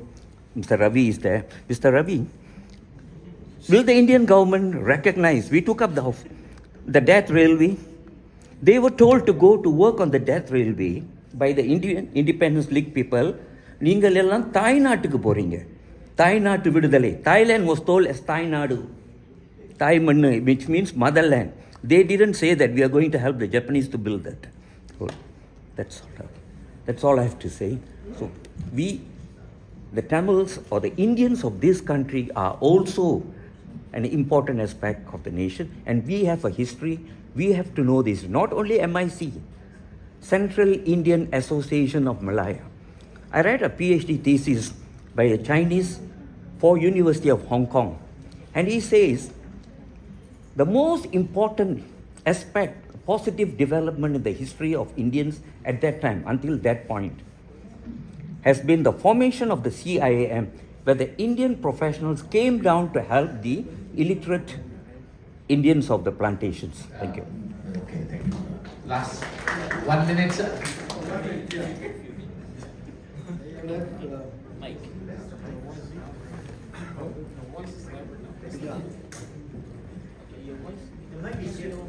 Oh, okay. Ladies and gentlemen, I'm Jayaraman Munusamy. Basically, I'm looking at next 15 years. I think the organizers are looking at too generous next 15 years, but next 5 years is going to be the bigger challenge for Indians in Malaysia, because in Rancangan Malaysia ke-13, so far that political organizations, and I'm not sure whether the NGOs has come out with the inputs for the Indian community in Rancangan Malaysia ke-13, which will be launched in 2026 until 2030. Next 5 years going to be bigger challenge for the Indian community in terms of education, in terms of economy, in terms of social, in terms of religion, race, everything, culture. So there are serious problems we are going to face. So unless economic planning unit, you have 6 months now, 6 months from now to submit to the economic planning unit to make some plans for the Indian community. Otherwise, what are we talking about next 15 years? This is my question. So this is what prompt everyone to think about it. So far, there is no submission of anything to economic planning unit for the next year, next 5 years. So if the Indian community next 5 years they cannot survive, then we are talking about 15 years is too late. Thank you, gentlemen, ladies and gentlemen. Okay, thank you so much, everybody. Before I conclude, do you have anything else to say? Just 1-2 sentences. Last thoughts, Dr. Parvati. I would like to conclude that it is very important for us to stay united, Prof. Okay. Without that, we're not going to achieve anything. Like how just now he mentioned, if we are not united, if we not willing to set aside the differences, I don't think so we're going to achieve anything. So let's spread the awareness to the parents and to the children as well. Okay, thank you. Okay, Dr. Siva, and after that, Dr. I just repeat again, an inclusive history is necessary part of our nation building process, but also to gain our rights. I'm very positive. I'm very, very positive. And one building stands in Kuala Lumpur, Wismatun Samanda. 1970, I take my bicycle out of my house. There's a product called Urusul Kiri. Give 10 ringgit, give 10 ringgit, can give 10 ringgit. The wife of Tun Samanda. I worked with him in the corporate department for 2 years. He, by giving to 10 ringgit in 1970, we can have a building like this in Kuala Lumpur. Each and every of us sitting here, we are capable of giving 1,000 ringgit easily. We are capable of giving 5,000 ringgit easily. Let me end with this story. This Pakistani girl was a clerk in my ministry, in my department.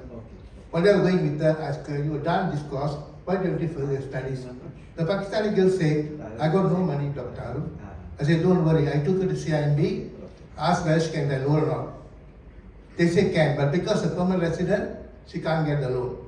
I was very worried about this girl. Pakistani girl, not a Tamil girl. Then I said, she came to me, Dr. Aru, I can take money from EPF to do my master's in finance, MBA, with Wales University program, University Malaya. I need 4,000 extra, 4,000. So I said, don't worry, we play a kutu.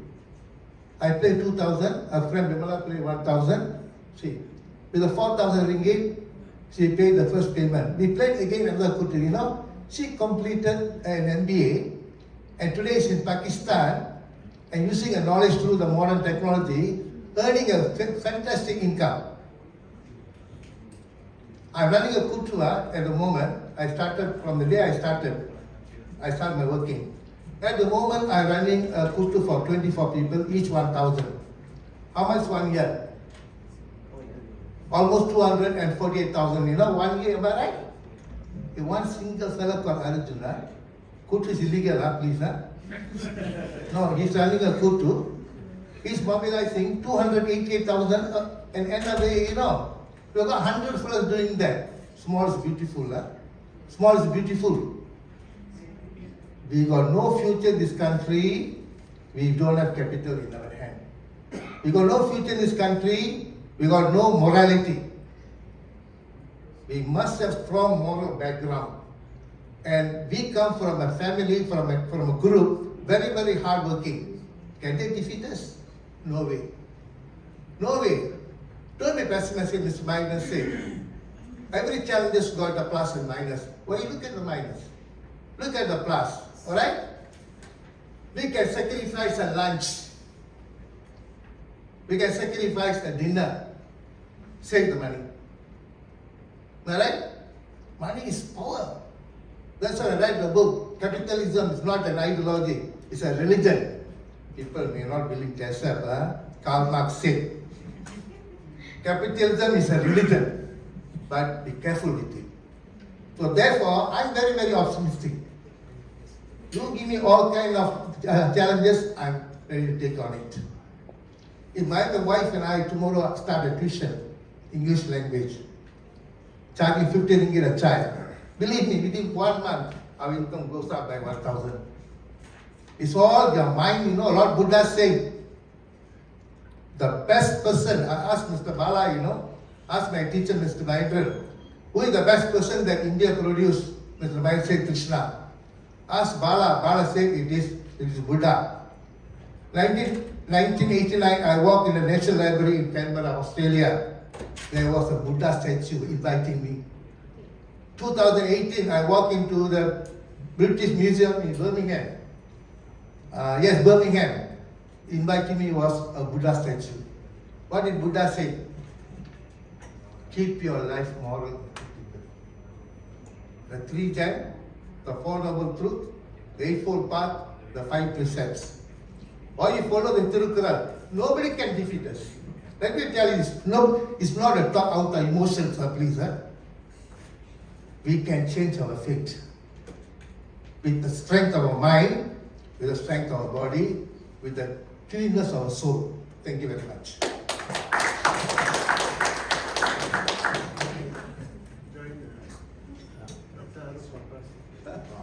Okay, that is illegal. Money laundering. Okay.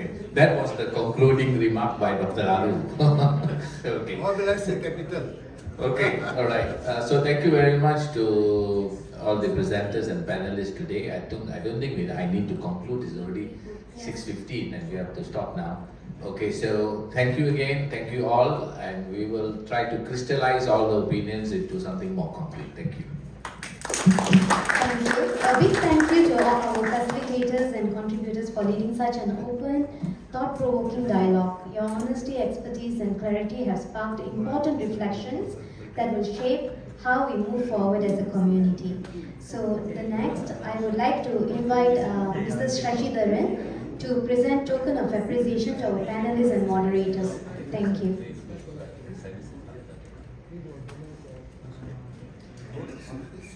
So I would like Mr. Shashidharan to present token of appreciation to our panelists and our moderators. Thank you.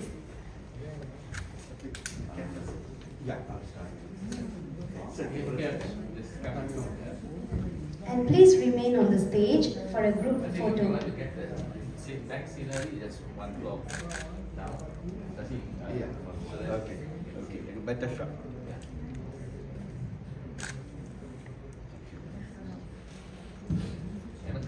Yeah, of course, bro. Of course. Sorry, bro.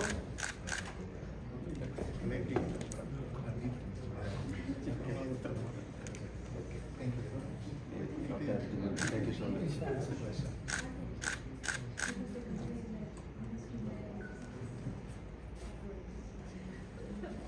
Dr. Siva, always so supportive. Thank you so much. And now for closing remarks, I would like to invite Mr. Ravindran Arjunan, Secretary General GoPio International, to present his speech and remarks. Thank you. Can we get a group photo, please? Dr. Arjunan. Dr. Siva, come. Come here. Can you please come? Dr. Parvati, please come. Please come.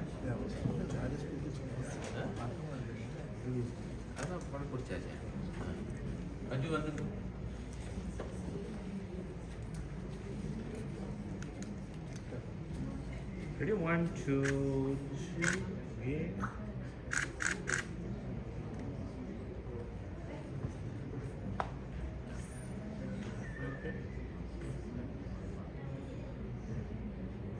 Thank you. Okay. Thank you.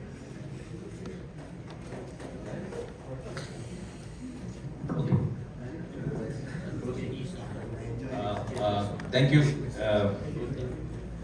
Good evening, everyone. they gave me a paper to do a conclusion. I'm not used to reading, but I think I read through, so I'll summarize as much as possible. First of all, let me thank all of you for being here. Before that, I just want to answer the question of RMK 13. Yeah, a lot of things has been submitted to you. A lot of things has been submitted. RMK 13. I'm also involved in the submission of whatever inputs. Submissions done. Whether it's taken up is a different question. That's all. Thank you. Okay.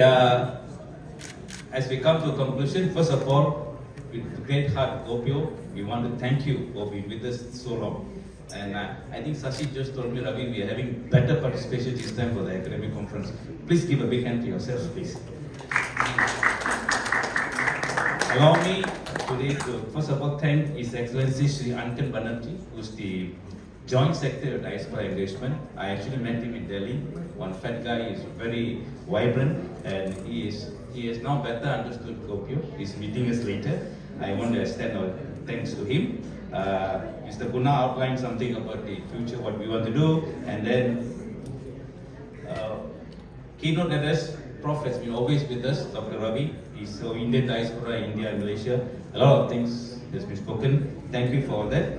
There were 4 sessions, and I think I just want to quickly read through what they have given me to conclude. The first panel, first session, preservation of PIO heritage and identity in this uncertain world. The panel's urgent need to include PIO contribution in the curriculum and reframe history of scholarly accuracy.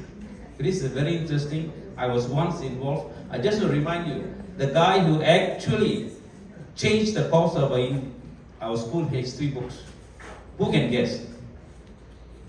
Actually, the current Prime Minister, when he was Minister of Education during early days. Okay, I actually pointed out this to him, to his daughter when I recently met her. Okay, you must be. The other one is you must be guided into a balanced global influence with cultural roots. Yes, that's true. Through education, engagement, and digital tools. Of course, language is a heartbeat of identity. Preserving our mother tongue. If you see, Gopio has also been working with Dongjo, where we have annually a mother tongue conference. We used to have. This is also going on. There is a lot of support because learning a subject in the mother tongue, you will understand better. That is United Nations. I mean, there's a study done. Let us not remember our culture, but leave it boldly and shape our shared future. This is where our challenge is. Our children are not sticking to this. That's why today we insisted everybody come in traditional dress. This is one of the things. All right. And then second session was governments and people-to-people relations. Okay. Malaysia-India strategic partnership for defense is all there. My request here, I think India. We have requested many times, we have put through all our engagements is that give us a window of opportunity to the PIOs all over the world. You come to Malaysia, if the business G2G business, give us a small window that 10% of it must be a PIO. These are some of the things that Gopio has done to requesting all this, okay? And then in shifting Indo-Pacific landscape, Malaysia stands as a key partner, balancing great powers' interests through ASEAN and multilateral cooperation. Okay, we must understand ASEAN and Europe. I mean, it's different because they are one. But in our case, we have different GDPs, different kind of system. The ASEAN itself is a challenge to be together. Okay, there's a lot of disparity there. Well, as we move forward, let's have a balanced, inclusive, and resilient regional future. All this should not be just by word. Saying resilient many times, okay, but are we prepared to prepare our youngsters? Okay. The other one is expanding the PIO footprint in global business. Okay, lack of concrete studies. Yes, we need to understand how a lot of stories those days. Yes, Gujaratis went here, went all over the world. What happened to all that? That's our challenges. And then there's inclusive economic growth. Believe me, the inclusive economic growth is currently in the mind of the administrative aspect of the government. Okay, while policy barriers persist, community-driven efforts and mentorship, microfinancing models is all very important. Yes, it's true. We have to do that. Okay, empowering Indian origin entrepreneurs through unity, innovation, and collective will. fact, Gopio is trying to contact, we'll be trying to work with CIM, Consortium of Indian Industries Malaysia. There are a lot of industries. Even they, I pointed out very clearly, they are not engaging PIOs to do service to their business. I said, what is your problem? You may have to handhold an Indian here. Believe me, there's a story of a corrugated box, corrugated box manufacturer. So happened that particular MNC had an Indian as a procurement manager. What he did was, he gave this fellow, of course his quality was not there. For 1 year he handled that guy. You meet my standard, meet my standard. Today for past 14 years, he's actually supplying his boxes to Panasonic. But this is how the community need to be handled. I mean, that is a fact. Over the years, we have become we have lost what our forefathers had. That is the beauty. So the Indian community needs very good handholding, and India can do that. We have been telling it, give us the opportunity. That's why we ask for 10% of globe window, and also the CIM, we are requesting that your businesses make sure 10% of the supply chain belongs to given to PIOC. Okay, the last one is nothing much to say except the challenges. I think we discussed in depth. The challenges are there, but like what I've said, and even Dr. Parvati also said that unless and otherwise we're united, I always believe I'm on the campaign of making this from 6%, you may become 5% next 10 years. Please, let's be the 5% of quality. In Malay, I say, let's be the chili padi of this country. And I won't go whether it's sensitive or not. I always have very high regards for the Jews. You can chase them anywhere in the world, they'll still survive. I think Indians can be the Jews of this world. I think that is important. That has to also go into our mind. We are not against the Jews. Their principle, if you read their principle, why they are like that, you'll be amazed. That's why even until today, they can be a small nation and they can stand against the world. Okay. And then with that, I would like to thank all of you for being with us for so long. And they also asked me to quote what Dr. Arjunan has said. We are a big minority, but not a defeated minority. I would like to add up. We are not weak. We can actually become resilient and strong. So I do not want to say we are weak. We can, provided we get together. No more, because I think no such thing as I cannot reach out to a Gujarati, I cannot reach out to a Telugu. We have to be united. Gopio, I remember, I want to share this little. When after the 2008 Hindraft thing, we called all the NGOs to come and sit down together in Gopio office. We started forming sisters of PIOs, organizations. We told them, now we have done a good job. Okay, we have made the change in landscape in the country to them. But what happened? Now the other side will definitely come to break this up. They started giving money to separate. They started looking at Gujaratis, Telugus separate. As we told them, you take the money, but don't fall for it. Always stand as an Indian. Don't go and stand as somebody else. Somehow we got caught. Probably the DNA. We all have to go for some DNA transfusion. Maybe that will work. Okay. We did it in 2018 because we came to a corner. We were brought to the wall. We couldn't go further. That's why we retaliated. Now I think we are in the same situation now, but it is a digital world. We don't go down the streets. I think we can do it. One of the major factors being together, united. With that, thank you very much. Gopio will continue pushing. Somebody was mentioning about the philosophy conference. Okay, thank you, Doctor. I will push HICOM on that. We will push. Gopio will push for it. It's an important one. Our children must understand what we are and what we were. With that, thank you very much. I hope we'll meet again next year. Thank you. Thank you, Ravi. Thank you, and I would be also signing off. And before signing off, I just would like to share that in terms of our community, I would just share very quickly. So, as you all remember, in Batu Caves, there was a foreigner who had actually recited Al-Quran, which the verses means that the deities in Batu Caves are basically Satan or something like that, okay? It was very disrespectful. So what I did with my another friend, girlfriend, so both of us women, we actually organized the first Kandasasti Kavasam recitation, which was attended nearly about 1,000, just to show the Indian unity in Malaysia and to say that, hello, we do have our own recitation. And that actually sparked like a wildfire right now. All the temples in Malaysia, all over the place, right now the Kandasasti Kavasam is being actively recited, the Parayana. So I would just like to say that we don't need to belong to a major organization. We don't particularly need to wait for others to do something to create a change in our community or society. I think even as an individual, you don't wait for others and seek solution from others. Rather take the responsibility, and I think you can move forward. And as Dr. Parvati actually rightly pointed, it's about the unity in our community which is lacking. So before I sign off, I think we all should stay united and move forward. And before we go, I think we all should take a picture, a group photo together.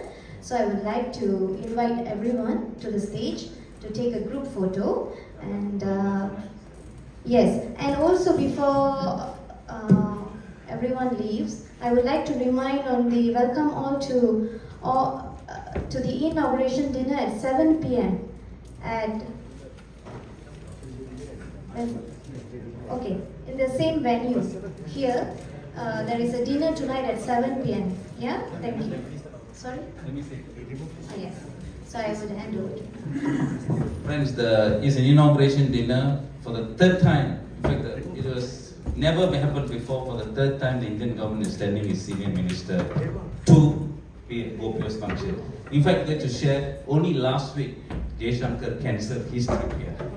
Otherwise, he would have come. And I think his hall would be more full. I feel. But he couldn't come because he went to BRICS. Of course, there's some other reason. And the other request is the 7 p.m. sharp, the MOS is coming, so we will start the inauguration with our local minister, Deputy Minister of Unity, YB Saraswati is also coming. And before you leave, this single request, your lanyard, please pull your boxes. We need to recycle because things are getting very expensive nowadays. Thank you.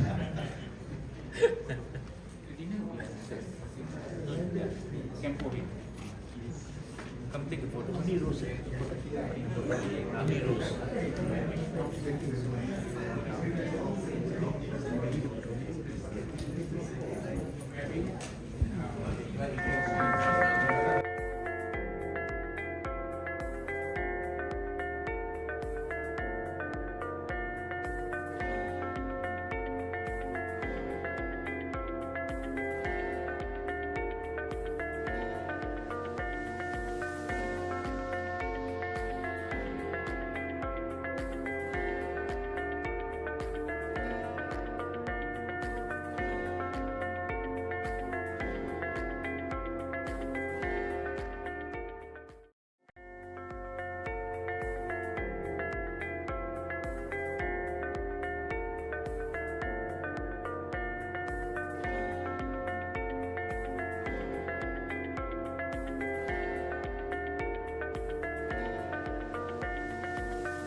Come guys, come please.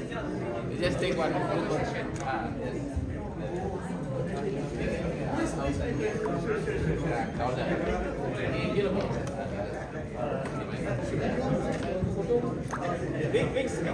Can we have a group photo before we leave?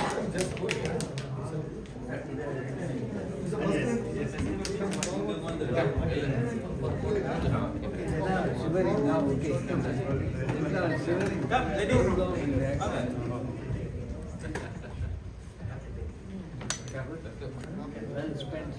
your question.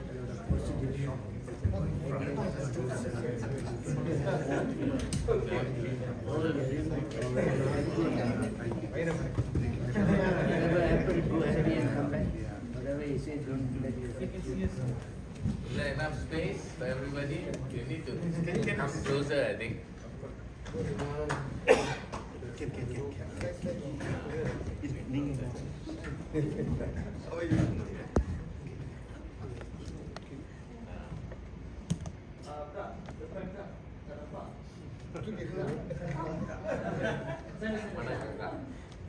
Kamai dulu depan.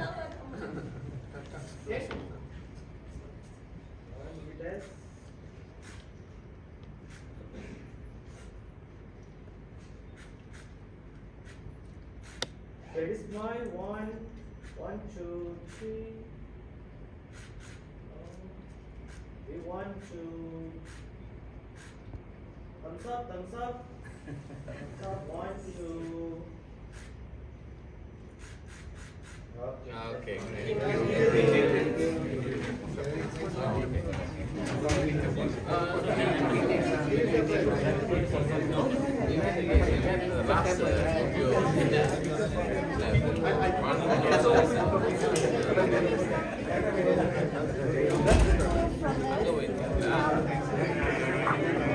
From